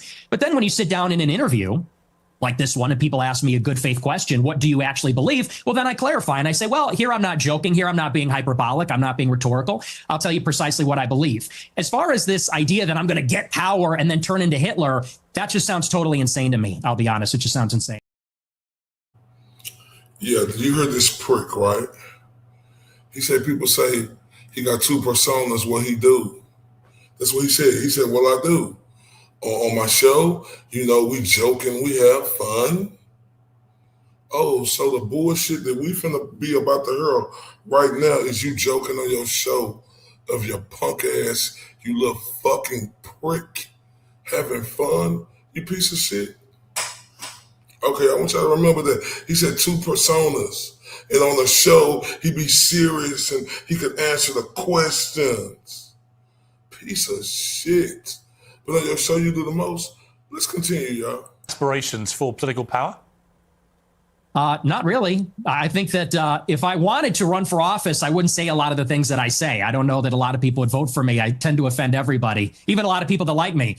So no, I'm a truth teller. I like to tell the truth. I like to do my live stream. Who is Nick Fuentes? Tell me about your upbringing. I know you grew up in the suburbs of Chicago. Tell me about your early years. Early how? Like my childhood or a little bit later? Your childhood, yeah. Well, I grew up in the suburbs of Chicago in LaGrange Park, as you say. My parents are ethnics. My father's half Mexican, half Irish. My mother's Italian. And they both came from a pretty rough upbringing themselves. They both were raised by single mothers, not because of divorce, but because both of their fathers had died. They endured a lot of dysfunction. And I think that's one of the reasons they came together and they related to each other and they wanted to create a normal upbringing for their children. They wanted to have a normal family life. And so they moved out to LaGrange Park away from the city. And they raised me and my sister and really put us first. I think that's a big reason why I tend to have a lot of these family values or Christian values. My mother quit her job and stayed at home to raise us. And so I have a very close relationship with my parents, with my sister. We're a very tight family. And we grew up in a pretty idyllic town. And maybe we can sort of get into a conversation about politics from this. I loved my upbringing. My mom stayed at home. My dad was working. We're in a mostly white suburb in Chicago. I was maybe half Catholic, half Protestant. It was a baseball town. I played baseball for many years. In Chicago, we love our hot dogs. We have our baseball parade and get a hot dog. And so I love where I came from. I love the city. It's a working class city. I love the people here. They're very good, humble, down to earth, decent people. And I guess I had my political, not to jump ahead, but this is a big part of where my political awakening came from. I sort of left this bubble, if you could call it that. When I went to college in 2016, I went to Boston University and I read a lot of things online and I realized the country does not look like LaGrange Park. It doesn't look like Western Springs or Hinsdale or Elmhurst. It looks very different. The country's undergoing a radical transformation because of immigration. And so I saw that and I said, this is not really a desirable change. I don't like the south side of Chicago or the west side or LA or certain parts of Boston as much as I like where I came from. And I guess that's what made me an American nationalist. I said, I want to preserve my home and the things that are familiar to me and the things I like about my home, what makes it America. So that's a little bit about my background. I don't know where you want to go with that, but that's kind of where I came from. You heard this prick? So I want y'all to remember this prick said ethnical background. I went to these other places like Boston and LA and New York, and that wouldn't be typical to where I grew up at. So I want y'all to pay attention to this piece of crap of a dude, because Pierce ain't playing with this dude. Pierce gonna let him know exactly how he coming, because y'all finna see exactly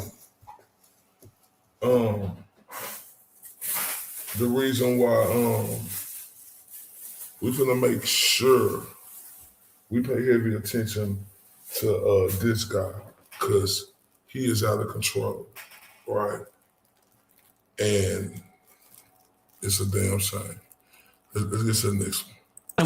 My first obvious question is, were your parents immigrants to the United States, or were their parents, or were their grandparents? In other words, at some stage, I presume, there were immigrants in your family who came to the US. Is that correct? There were. I believe my mother was fourth generation and my father was third generation. So their ancestors came here on my mom's side in the 1860s, I believe, the first wave of Italian immigration. My father's ancestors, I think they came around at the turn of the century in 1900. So your view of immigration, and we'll get to the specifics about your views on immigration, are they not affected at all by the fact that if it wasn't for immigration, you wouldn't exist as an American? Well, I would certainly exist, but like you said, maybe not as an American. Certainly that's influenced in some measure. But I think that the kind of immigration that we had for a long time in the country, it's different than the immigration that we have now. And let's just say for openers, it's different immigrants. They're coming from a different place with a different culture, a different religion. It's not the same as it was. So first, you have a qualitative difference. My ancestors, for the most part, I have 3 European grandparents from Ireland and Italy, 1 from Mexico. They came from Europe. They came from a society where there's a common ancestry, there's a common religion, common civilization. The people that have come in since 65, since Hart-Celler, they're coming from China, India, the Northern Triangle, Mexico, Venezuela. And so first, they're just different people. Secondly, it's a quantitative difference. There's way more And it's an unceasing, always increasing wave. For the first 3 or 4 waves of immigration, you would have a major influx of immigrants and then it would stop. And then you'd have another wave and then it would stop. This one, it just keeps going up for 35 years and it's too many. So that's really where I would draw the distinction between maybe where I originate from. I would even just simply call that immigration. What this is an invasion. It's a completely different policy. And then you hear this piece of shit, right? This is a dude who wouldn't, look, now I'm gonna tell y'all first this. I'm for everybody coming over here doing it the right way, right? Let's just get that correct, right? I want people to come to this country the right way. But this guy right here, this sucker, he wouldn't even be here if his people didn't immigrate over here. Right? So the nerve of this coward to talk how he talking right now. All right? Oh man. It get better. And I like how Purse called him out on that shit, right? You grew up from an ethnic background, right? Like you wouldn't be over here, right?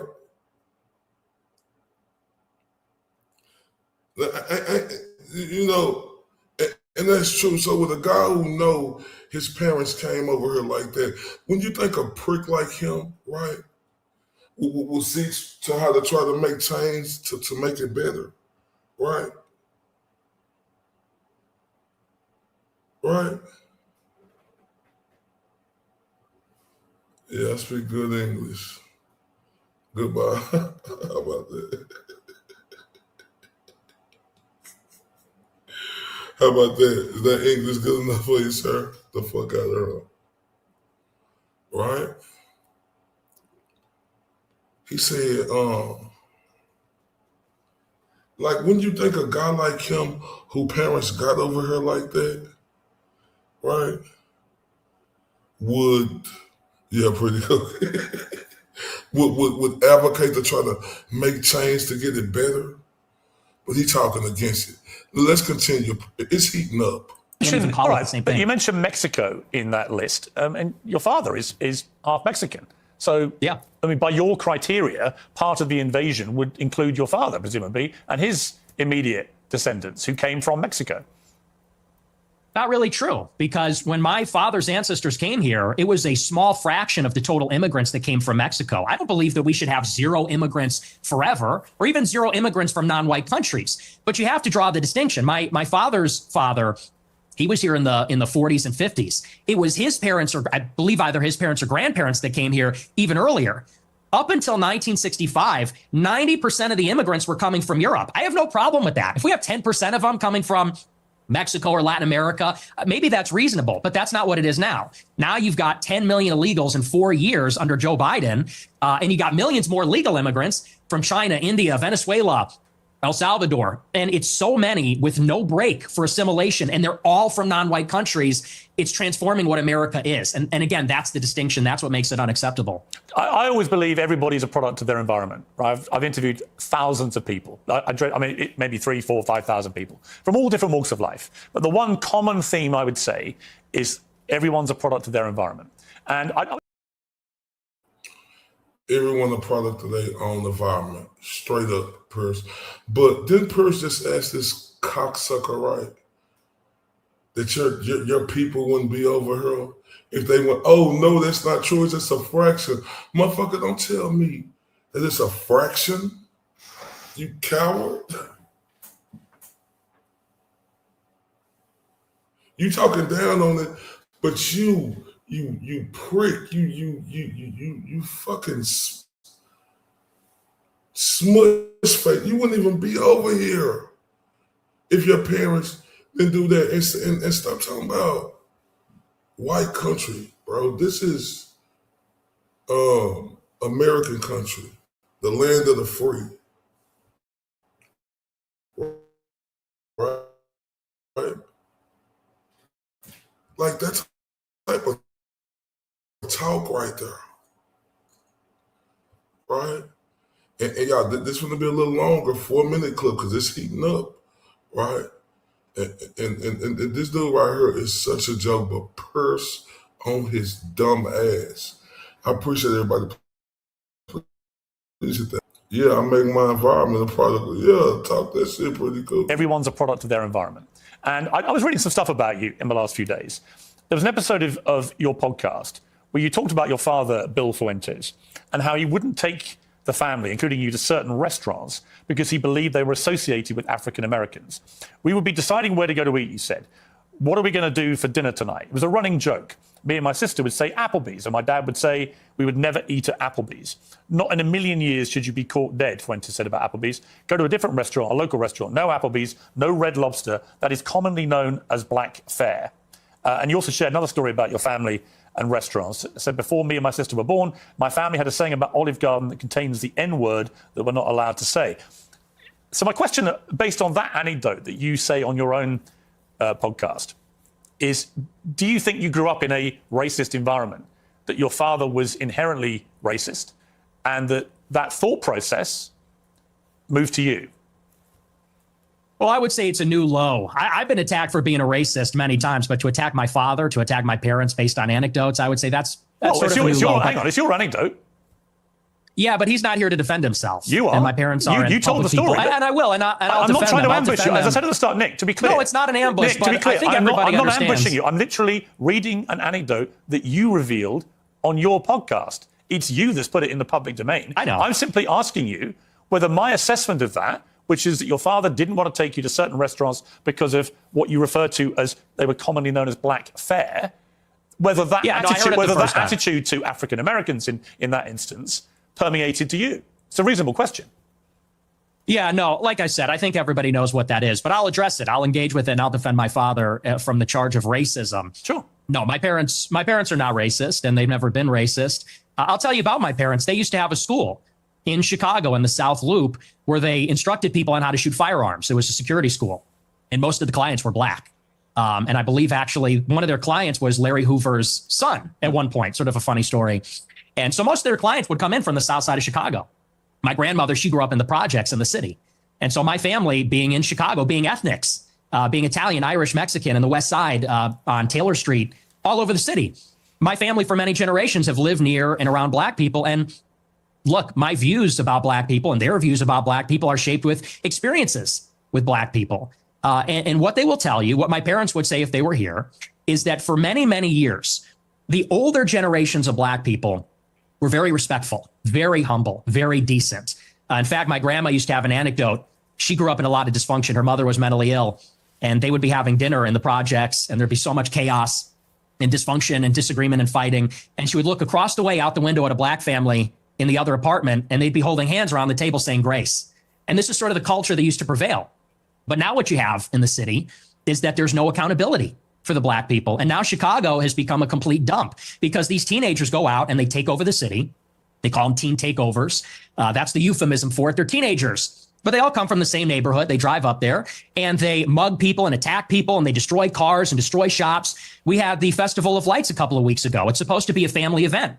And they light up the trees and there's a big parade. I was in the parade one year and you had a bunch of black people there shooting each other. 7 people shot, a 14-year-old killed in the Magnificent Mile. And I know there's a lot of black people that feel the same way about this. They say, we've lost control of the city and we're looking for accountability. We have a lot of black people that are always outraged about racism, outraged about attitudes from white people, but they're never ashamed of some of these behaviors, never ashamed of some of the things that go on. And that's why I think there's a lot of negative attitudes these days. And so, again, I think those attitudes, you say I'm a product of my environment. I am. And so are my parents and my grandparents. Unlike you, because you're not even American, in Chicago, we have to live in a big, diverse city where there's a lot of different kinds of people.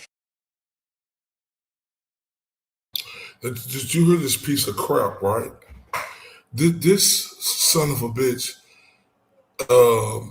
got quoted something. He said that my dad said we couldn't go to Olive Garden because it starts with the N and them people eat there and we couldn't go to Red Lobster or none of these places, right? And then this prick tried to sit up here and act like Pierce Morgan attacking him. He quoting what he said. I'm not going to let you attack my father. Motherfucker, you said that. You said that. Now look, I'm serious. Let's just hear this again. And I ain't gonna play all of it. He said that. He quoted what that prick said. And his daddy said that he didn't want to eat around us. Going to Olive Garden or them restaurants was the black fare, right? And another thing this prick said, y'all, he said the older generation of black folks used to be so nice and humble. I wonder why, you piece of crap.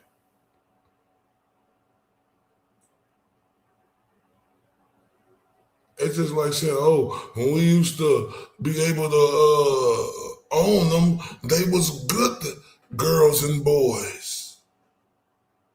He said, my mama and my dad say the old ones, what is this?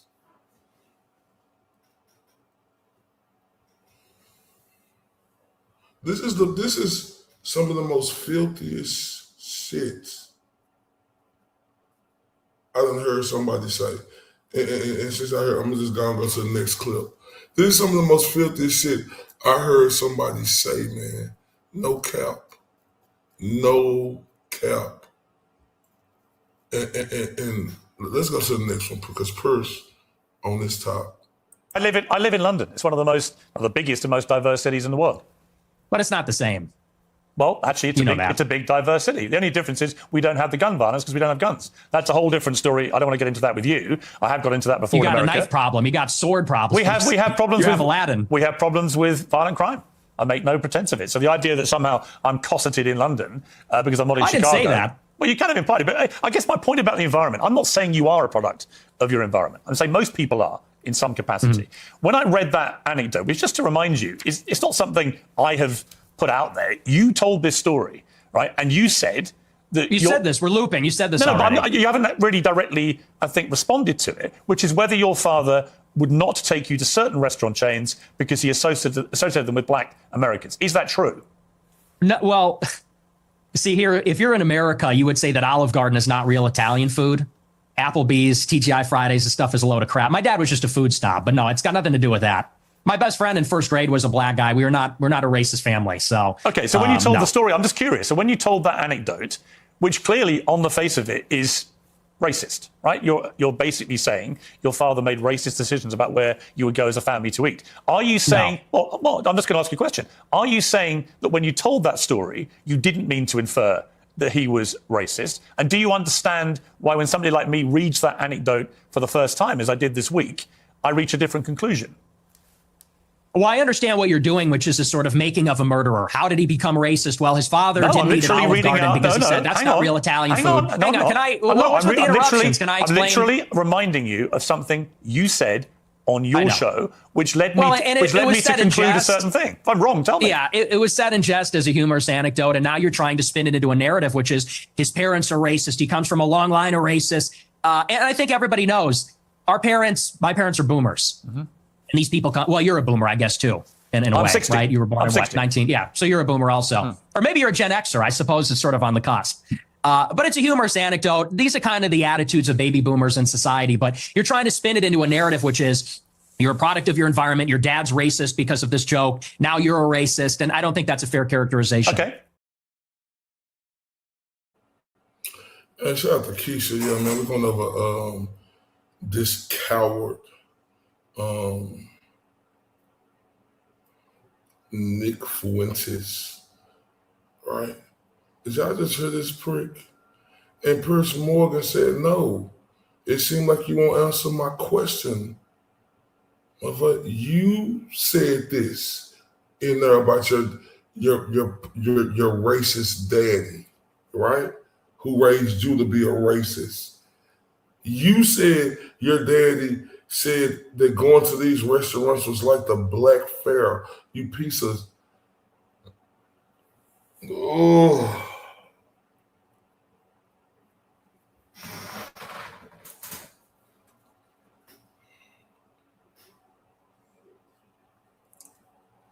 But y'all heard this motherfucker.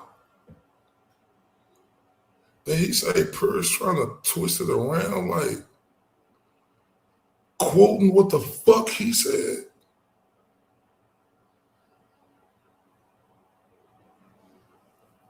Quoting his daddy said, we don't want to go to the inn restaurants. Man. Let's go to the next clip, y'all. People can make their own minds up. They can go back and listen to you say it. I mean, the beauty of what I'm going to talk to you about in this interview is that almost all of it is just going to be reminding you what you have said and asking you what you meant. Your position about that story is that it was a joke, okay? I want to come to something else you said. This is where you talk about Jews, women, and blacks. Let's just take a listen. They're always coming up with, no, it's not the Jews. No, it's not women. No, it's not blacks. It's actually really complicated. No, it fucking isn't at all. Jews are running society. Women need to shut the fuck up. Blacks need to be imprisoned for the most part. And we would live in paradise. It's that simple. Okay. Would you like to clarify what you meant there? That's all true. That's one. Hold up.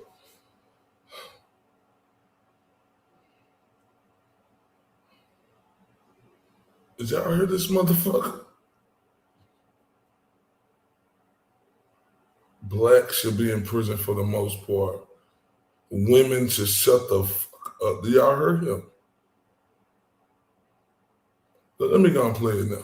People can make their own minds up. They can go back and listen to you say it. I mean, the beauty of what I'm going to talk to you about in this interview is that almost all of it is just going to be reminding you what you have said and asking you what you meant. Your position about that story is that it was a joke, okay? I want to come to something else you said. This is where you talk about Jews, women, and blacks. Let's just take a listen. They're always coming up with, no, it's not the Jews. No, it's not women. No, it's not blacks. It's actually really complicated. No, it fucking isn't at all. Jews are running society. Women need to shut the fuck up. Blacks need to be imprisoned for the most part. And we would live in paradise. It's that simple. Okay. Would you like to clarify what you meant there? That's all true. That's 100% true. Everything I said in that clip is true. Including that blacks need to be imprisoned for the most part? Yeah. Yes. But all of them? No, for the most part. What does the most part mean? What percentage of American blacks would you like to see in prison? Whatever the percentages of the murderers. I think it's 1 in 20 black men will commit a murder in their lifetime. So maybe let's say that, 5%. Oh, so you're talking about black people who murder people? Yeah. Oh, absolutely. Yeah. But you didn't say that. You just said problem. Blacks need to be imprisoned for the most part. You didn't clarify that you were talking about black murderers. Right. No, you're right. That's a good addition to that. That's a great point. Do you think it's funny or? I do. I think it's hilarious. I think it's totally true. Do you think a black American would find it funny? You think that blacks should be imprisoned for the most part?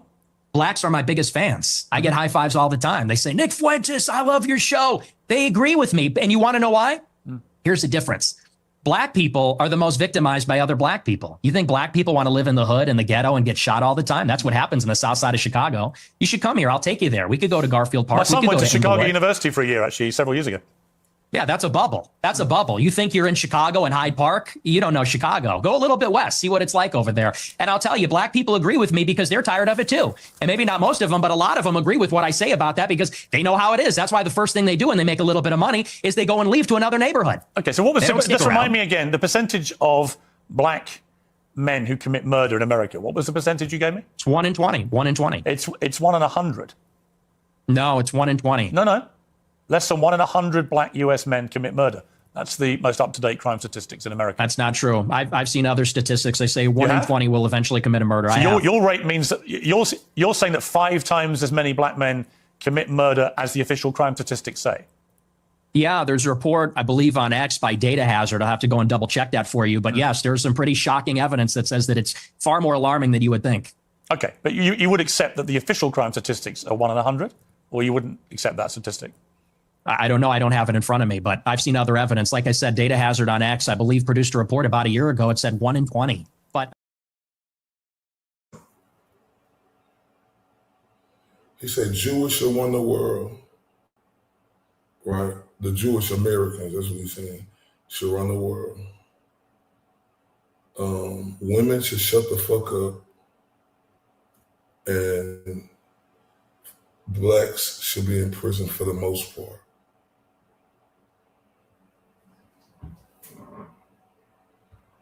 Then he tried to switch it up to say murderers. Then you see how Purse just broke him down, right?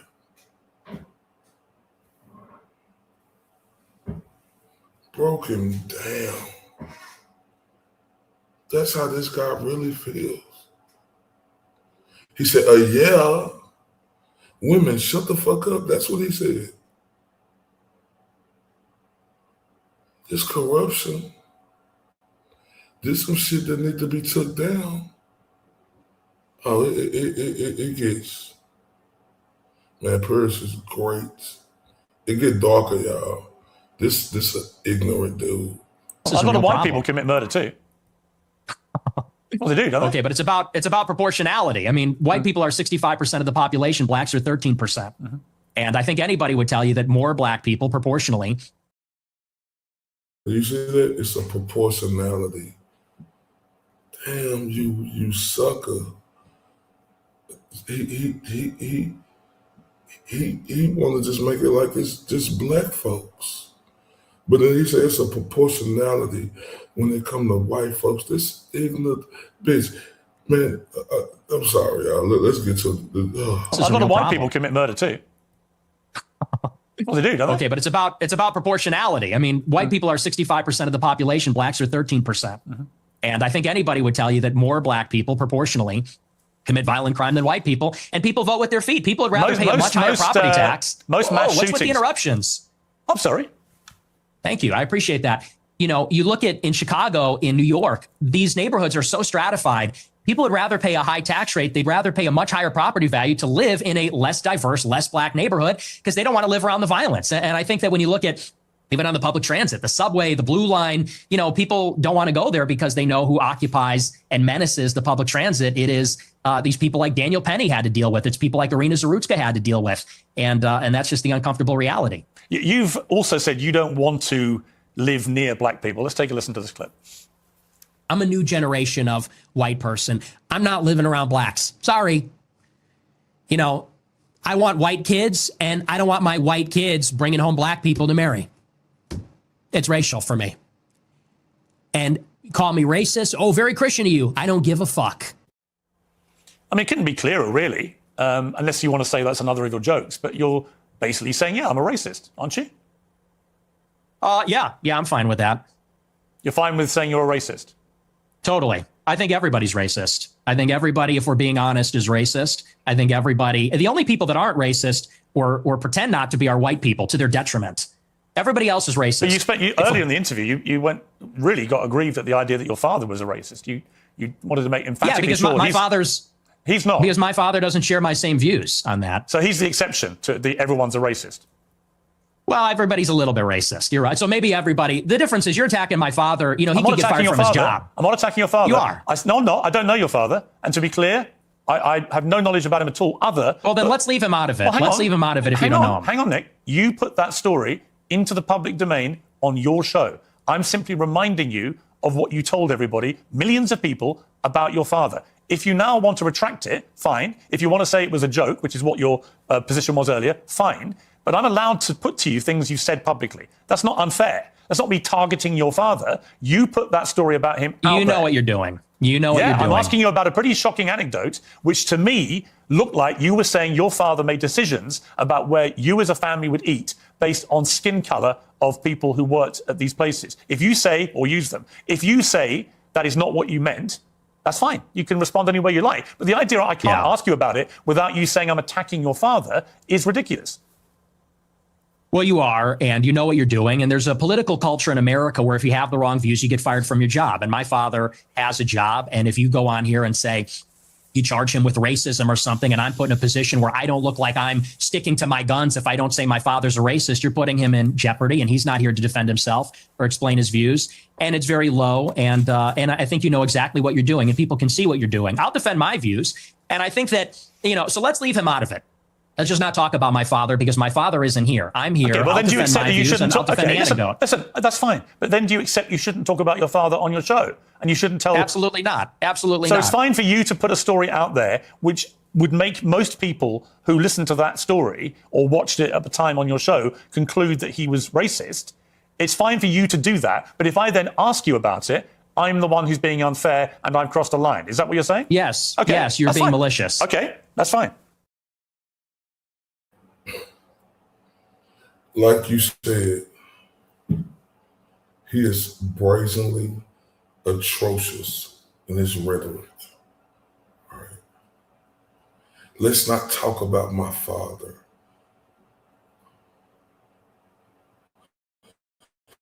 Man, fuck you and your father, bro.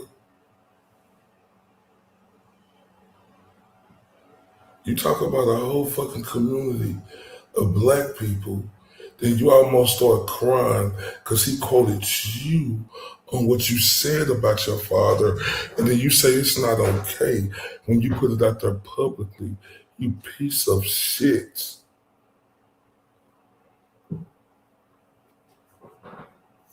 Then you say you a racist.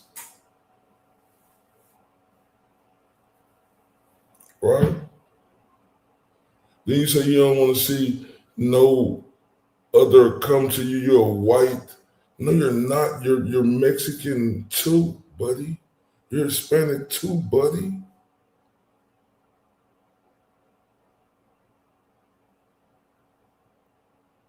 And you see how Piers Morgan is so fucking good, you know,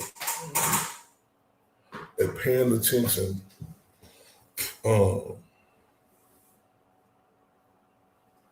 And remembering, because that's what make a great interview. You have to, like, especially when you know it's gonna be harsh. You got to make sure you pay attention to detail. This dude's about to start crying because he wrote something publicly. Marty McFly wannabe facts. He got mad because he wrote something publicly about his father not wanting to take them around black people. He called restaurants the Black Pharaoh. He called it the N word, but they couldn't say it. And about to shed tears like a mark when Piers called him out because your daddy brought you up to be racist. You coward. Man, this is, and this is part one. Let's continue. You're being malicious. Okay, that's fine. That's fine. Listen, people are watching this live. They can draw their own conclusions about whether what I just did. And they will. Yeah, and I'm sure afterwards, by the way, you'll say, he ambushed me with your own words. Whoa. With your own words. That's a little presumptuous. I'm not going to say it's an ambush, but I think that's a low blow. And I think you know what you're doing, and that's fine. You're a tabloid journalist. I expected that. I don't think it's an ambush because I knew it would be like this. And people will see what you're doing, and I think they'll say it's low. But as far as you want to talk about racism, I do. Let's talk about racism. Okay. He said it's low that he brought up, and I'm sorry, he said it's low. You bitch ass motherfucker, the way you talk about black folks. And then in part two, what we're going to have ready tomorrow, the way you talk about the way that fucking piece of crap dude did them people in Germany, fam. And you say it's low off words that you said about your father. And he said people going to be able to see this. This is a dumb, ignorant son of a bitch, boy. You're being malicious. Okay, that's fine. That's fine. Listen, people are watching this live. They can draw their own conclusions about whether what I just did. And they will. Yeah, and I'm sure afterwards, by the way, you'll say, he ambushed me with your own words. Whoa. With your own words. That's a little presumptuous. I'm not going to say it's an ambush, but I think that's a low blow. And I think you know what you're doing, and that's fine. You're a tabloid journalist. I expected that. I don't think it's an ambush because I knew it would be like this. And people will see what you're doing, and I think they'll say it's low. But as far as you want to talk about racism, I do. Let's talk about racism. Let's leave my dad out of it. Look, you've admitted you're a racist, correct? Yes, 100%. Okay. Own it. Okay, that's fine. You're perfectly entitled in a free democratic society to stare down the barrel of his camera and tell me you're a racist. People can judge you accordingly. Many people who have assumed that you're racist will now have heard it from your own lips. That's fine. There you go. That's the point. The point of this interview is to go over the things you've said, which have led people to reach conclusions about you, and to ascertain whether those conclusions are fair and reasonable or not. That's it. So I want to play you another clip. This is what you talk about why white people are justified in being racist. Let's take a listen to this. First, white people are every single bit justified in being racist. Every single bit justified, to the extent that that means going out of your way to avoid black people when you see them. You stand by Absolutely. that? Absolutely. Absolutely. So white people should go out of their way to avoid black people when they see them? Absolutely. They would be wise. Why? Because it's a lose-lose proposition. If you're Irina Zarutska and you don't walk the other way, you get stabbed to death and you die. If you're somebody else and you walk on the subway and you stand near a black person or something, maybe it's fine. It's a lose-lose proposition.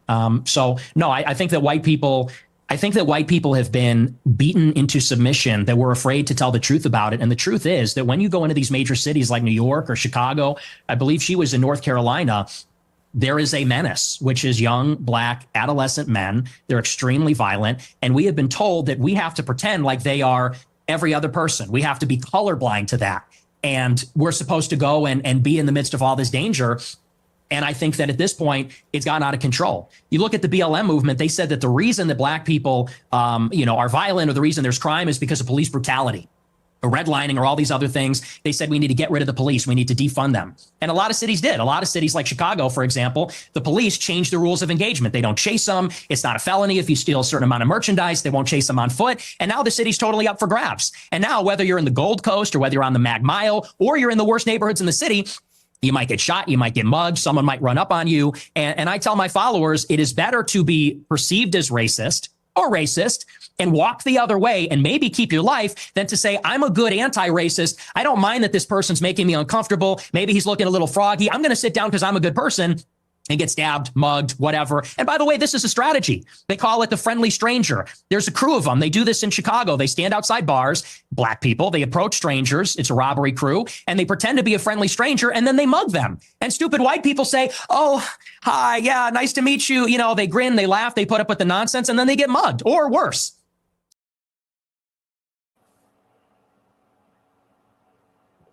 Y'all heard that shit?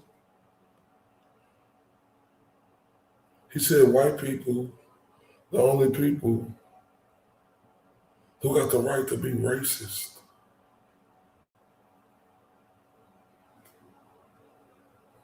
He said they should be. When they walk past a black person, they should walk the other way. Because a black person gonna do something to them.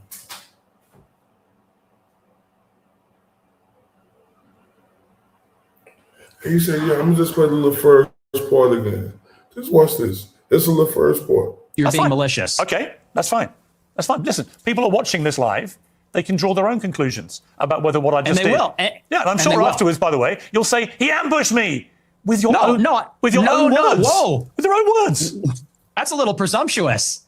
I'm not going to say it's an ambush, but I think that's a low blow. And I think you know what you're doing, and that's fine. You're a tabloid journalist. I expected that. I don't think it's an ambush because I knew it would be like this. And people will see what you're doing, and I think they'll say it's low. But as far as you want to talk about racism, I do. Let's talk about racism. Okay, let's leave my dad out of it. Look, you've admitted you're a racist, correct? Yes, 100%. Okay. Own it. Okay, that's fine. You're perfectly entitled in a free democratic society to stare down the barrel of his camera and tell me you're a racist. People can judge you accordingly.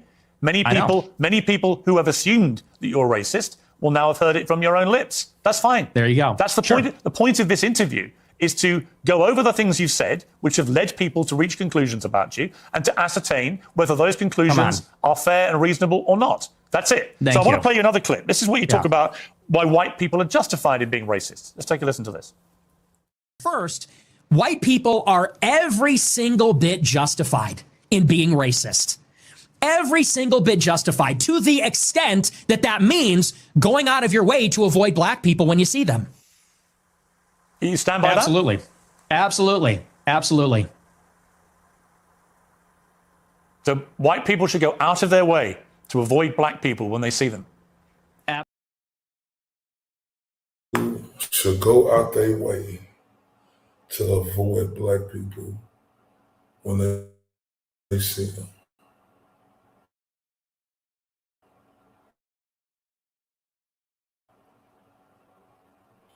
White people are justified in when they see a black person and they walk the other way.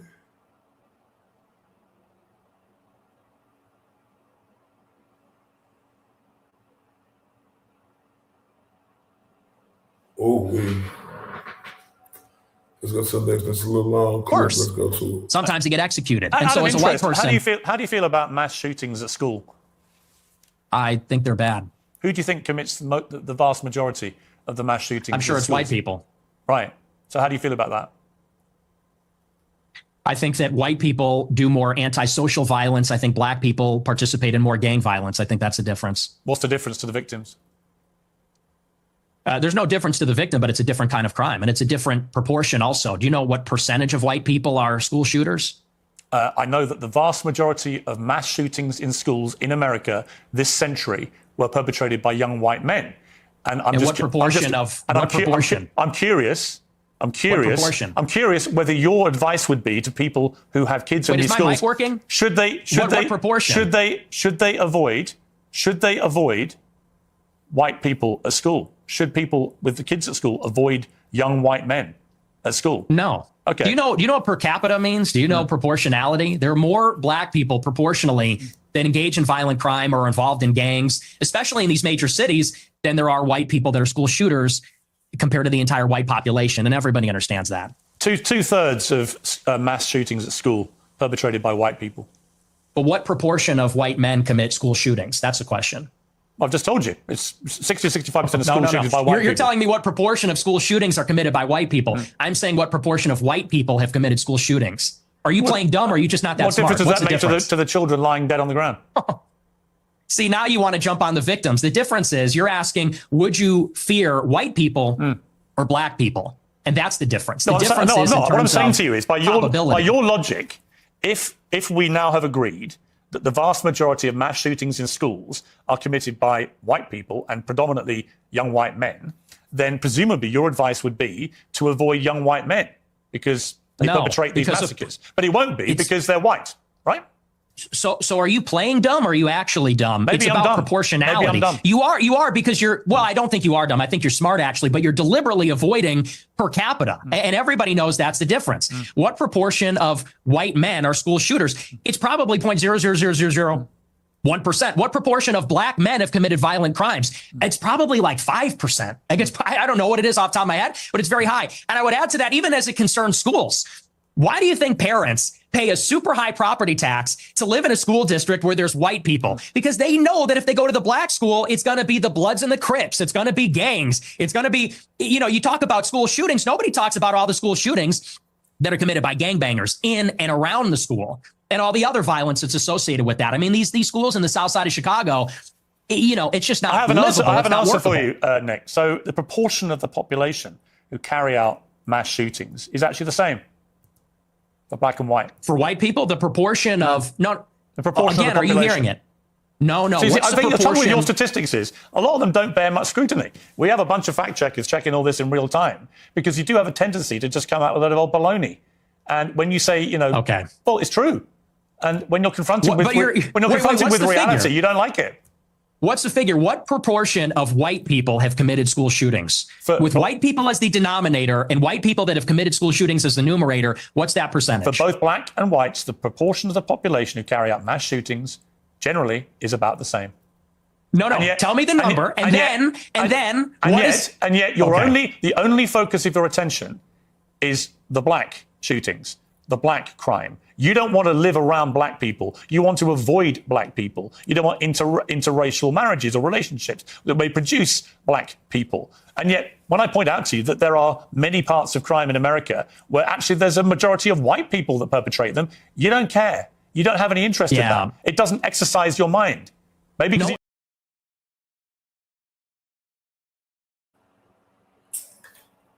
Ain't that the truth, the whole truth, and nothing but the truth?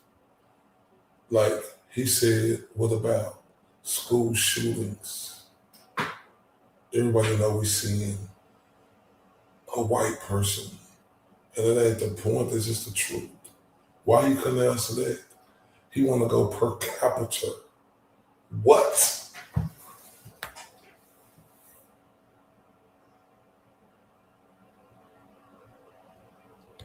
Per capita. What? And like I'm saying, when I stated what I stated earlier, now do y'all understand why this ain't something that you look past, you don't think about? Because when I talked about the Kelsey situation, people made that a big fucking deal. Where they at now?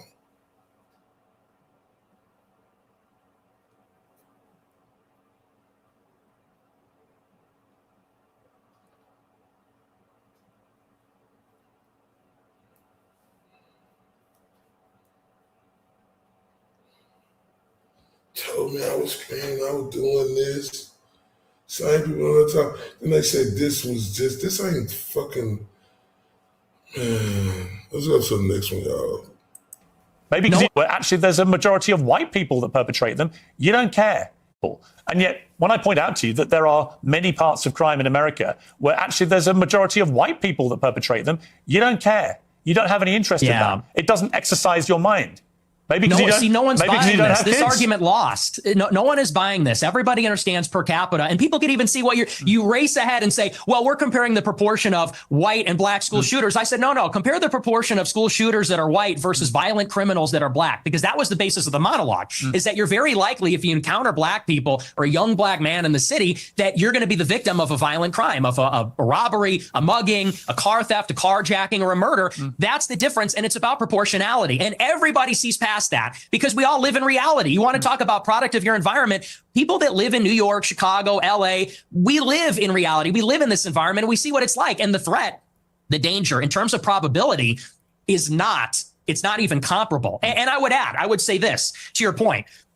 If you're in a high school and truly, if you see a white person who looks like a little autistic, he's got the SSRI stare and he reaches for a backpack, people joke and say, run. Similarly, if you see a jalopy pulling up with a bunch of black people in it and they got their pants around the ankles, you're going to run also. And I'm saying the same thing. The difference is the latter happens much more often. It's much more common. You know, in Chicago, there's like 10,000 carjackings and car thefts every day. It's in the thousands. It happens all the time. How many mass shootings committed by autistic SSRI white people? I don't even know. I mean, it's probably in the single digits in the last decade in the city. That's the difference, and everybody knows that. But you're really just trying to carry water for liberal ideology. It's an ideological position.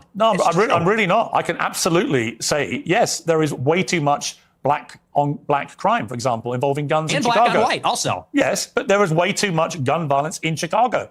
Right? I mean, it's indisputable. I've got no problem saying that. The difference is I don't then lead myself into a thought process where I have to avoid all black people in case they shoot me. And you've already conceded that you are a racist. So when people hear you then say, I don't want to be living anywhere near black people, they already have heard you say, I'm a racist. So they assume you're doing that because of people's skin color. I don't think you would probably dispute that, right? Well, you're separating two different things. The monologue, when I said I don't want to live around black people, that was after Irina Zarutska got shot. And it's true. I mean, they are largely in this city, in Chicago, the South Side, the West Side, huge criminal population. And I don't want to live anywhere near it. And I do. I want to live in a white neighborhood. I think that that's extremely desirable. And I think even black people do. Nick, you're perfectly entitled to that view. But when you have obviously prefaced all this by saying, I am a racist, unashamedly, then people will assume that all your thought processes about all of these issues are driven by an aversion to people based on their skin color, which is the purest personification of racism. Well, it's not an aversion. I would say it's the opposite. I like my own people. My own people are familiar to me, and I think that's true across the board. I think that people seek out other people that are like themselves, and every other group does this, whether it's blacks, Hispanics, Asians. You know, I get a lot of attacks when I talk about that I'm against interracial marriage. And what's funny is that every other group is against interracial or interethnic marriage. Jews, but you're the Chinese, you're the product people, of an interracial marriage.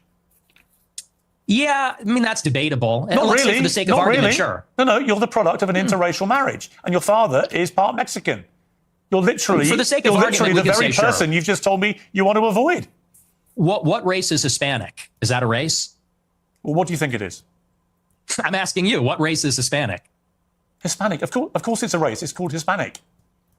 It's a mix between two races. It's a mix between indigenous Americans It's not white, and though, Europeans. is it? It's not white. Well, you're more of a racial purist than me. You got like not a really. You just keep saying you only want to live in a white. white neighborhood, but you're literally from a mixed race background yourself. You've literally got Mexican blood. I know, and I live in a non-white neighborhood too. I'm trying to get out of here, though. I'm trying to get out. But here's the thing. Oh, wow. Hope everybody hearing this, right? This stereotypical piece of... Let's go to the next clip, y'all. Here, though, but I'm trying to get out. But here's the thing. Do you have any non-white? Do you have any non-white friends? Genuine question. Most of my friends are non-white. Most of my friends are not, and non-white people love my show. How many? Well, it's here though, but I'm trying to get out. But here's the thing. Do you have any non-white? Do you have any non-white friends? And most of his friends are non-white. Who believe that? Here though, but I'm trying to get out. But here's the thing. Do you have any non-white? Do you have any non-white friends? Genuine question. Most of my friends are non-white. Most of my friends are not, and non-white people love my show. How many are black? How many of your friends are black? Many of them, like at least a dozen. Wow. Ye being one who you know, Sneeko being another who you also know. Yeah. So how do they feel when you say you just want to be away from any black people, walk away from them? Well, you know what Ye told me? I'll tell you verbatim what he said. That it doesn't come from a place of, and you use the word aversion. That's the first thing I'll actually dispute. Okay. It's not an aversion on the basis of skin color, because that would seem to suggest it's like a stubborn, irrational bigotry. I don't consider myself a bigot. I consider myself a racial realist. I'm realistic about how the races are, and I speak provocatively about it. And I speak provocatively about our tribalistic instincts and tendencies as human beings. And I'm not a liberal ideologue that says that over time and with enough education, we're all going to see this great brotherhood where we're colorblind and everybody's the same. You know, I don't think that's ever going away. I think that race is real. It's not just skin deep. It matters to us and it matters to each other.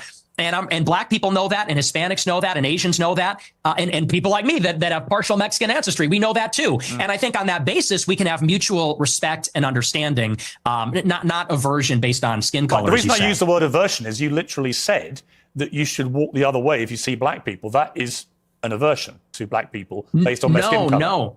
No, that's called economy of information. That's economy of information. That's safety. And I said in the same monologue, if you watch it, it's like, I feel sorry.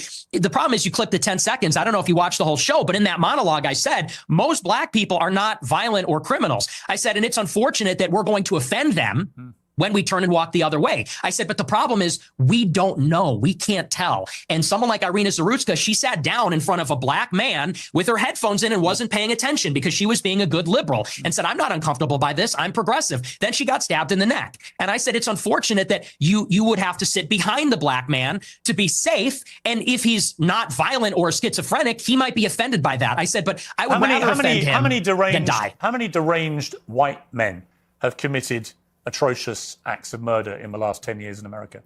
Proportionally far fewer. But far fewer. How many? Do you know how many? You have a research team. You pull it up. I don't have you're it in very front big. of me. You're obviously extremely exercised by that one story, which was horrific for the record, absolutely horrific, and should never have happened. The person who perpetrated that evil act had a string of previous offences and should have been picked up more, and it should have been amplified more. I completely concur with all of that. But I just suspect you have no idea how many white people have committed similar crimes, do you? No, because I know it's far fewer from experience. Okay. Because it's like you said. Well, and hang on. And I would add to that, you know, Irina Zarutska wasn't the first one. That was also after Austin Metcalf was killed in Texas. Sure. After But Carmelo how many Anthony times has it stabbed been him in the perpetrated neck. by white people? Well, hang on. Let me finish my point. But you're And then implying not that only white people don't do this. And my point to you, Nick Fuentes, is of course, Oh, I never said white people don't do it. Of course, deranged white people commit heinous acts. But you don't either know. No disagreement. You neither know nor care, or maybe both. Maybe you do know but don't care. You only seem to be focused on black people who commit crimes. And again, if you hadn't prefaced the whole debate about racism by openly conceding you are a racist, I could read other connotations into what you've been saying. But once you've said, I'm a racist, and then you only talk about black crime, I think people can watch this and they can say, yeah, he's a racist. And everything that he says about crime is driven through the prism of being a racist who judges people according to their skin color.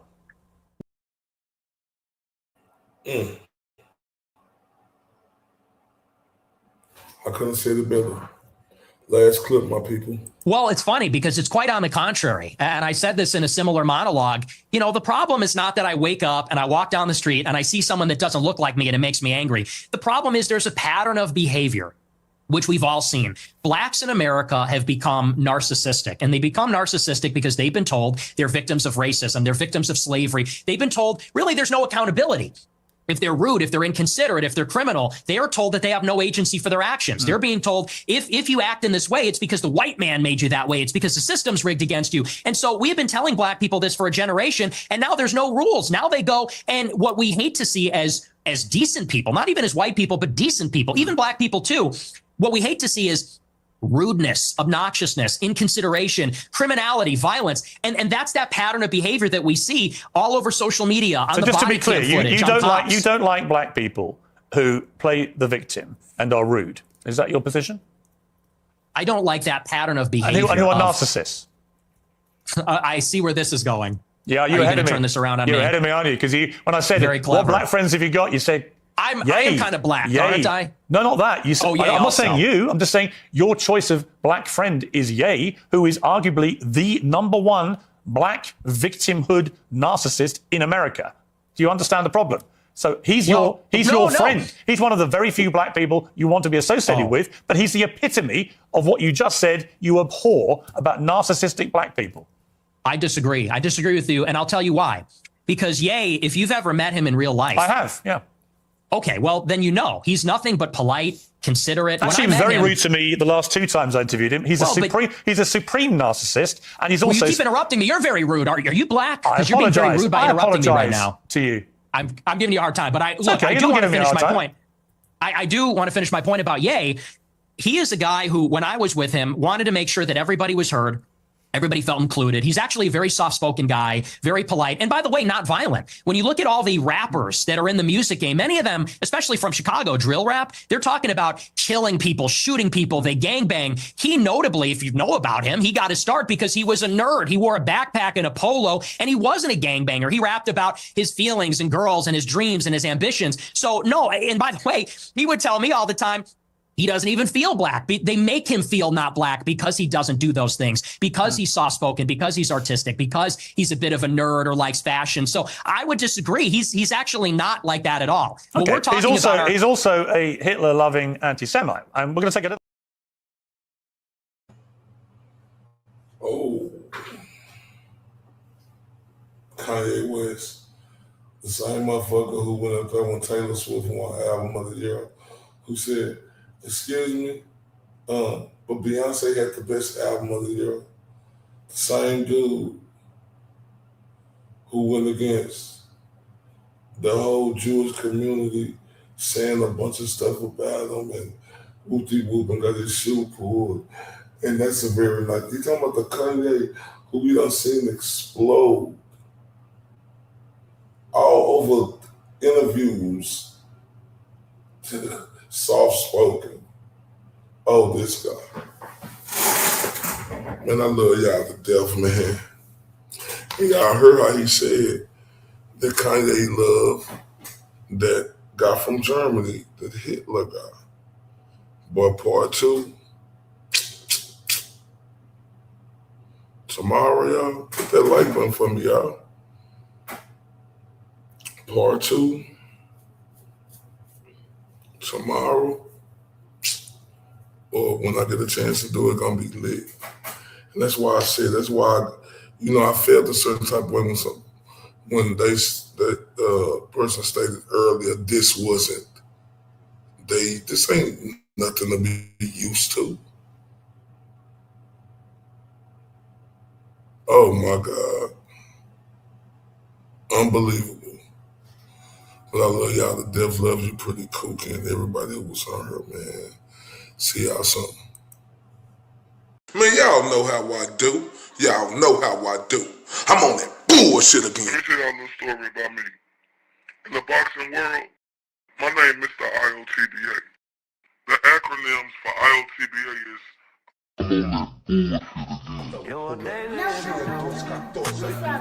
Mr. Undeniable. Hold up. Mr. These boys can't touch me. Bet I ain't got shit to prove.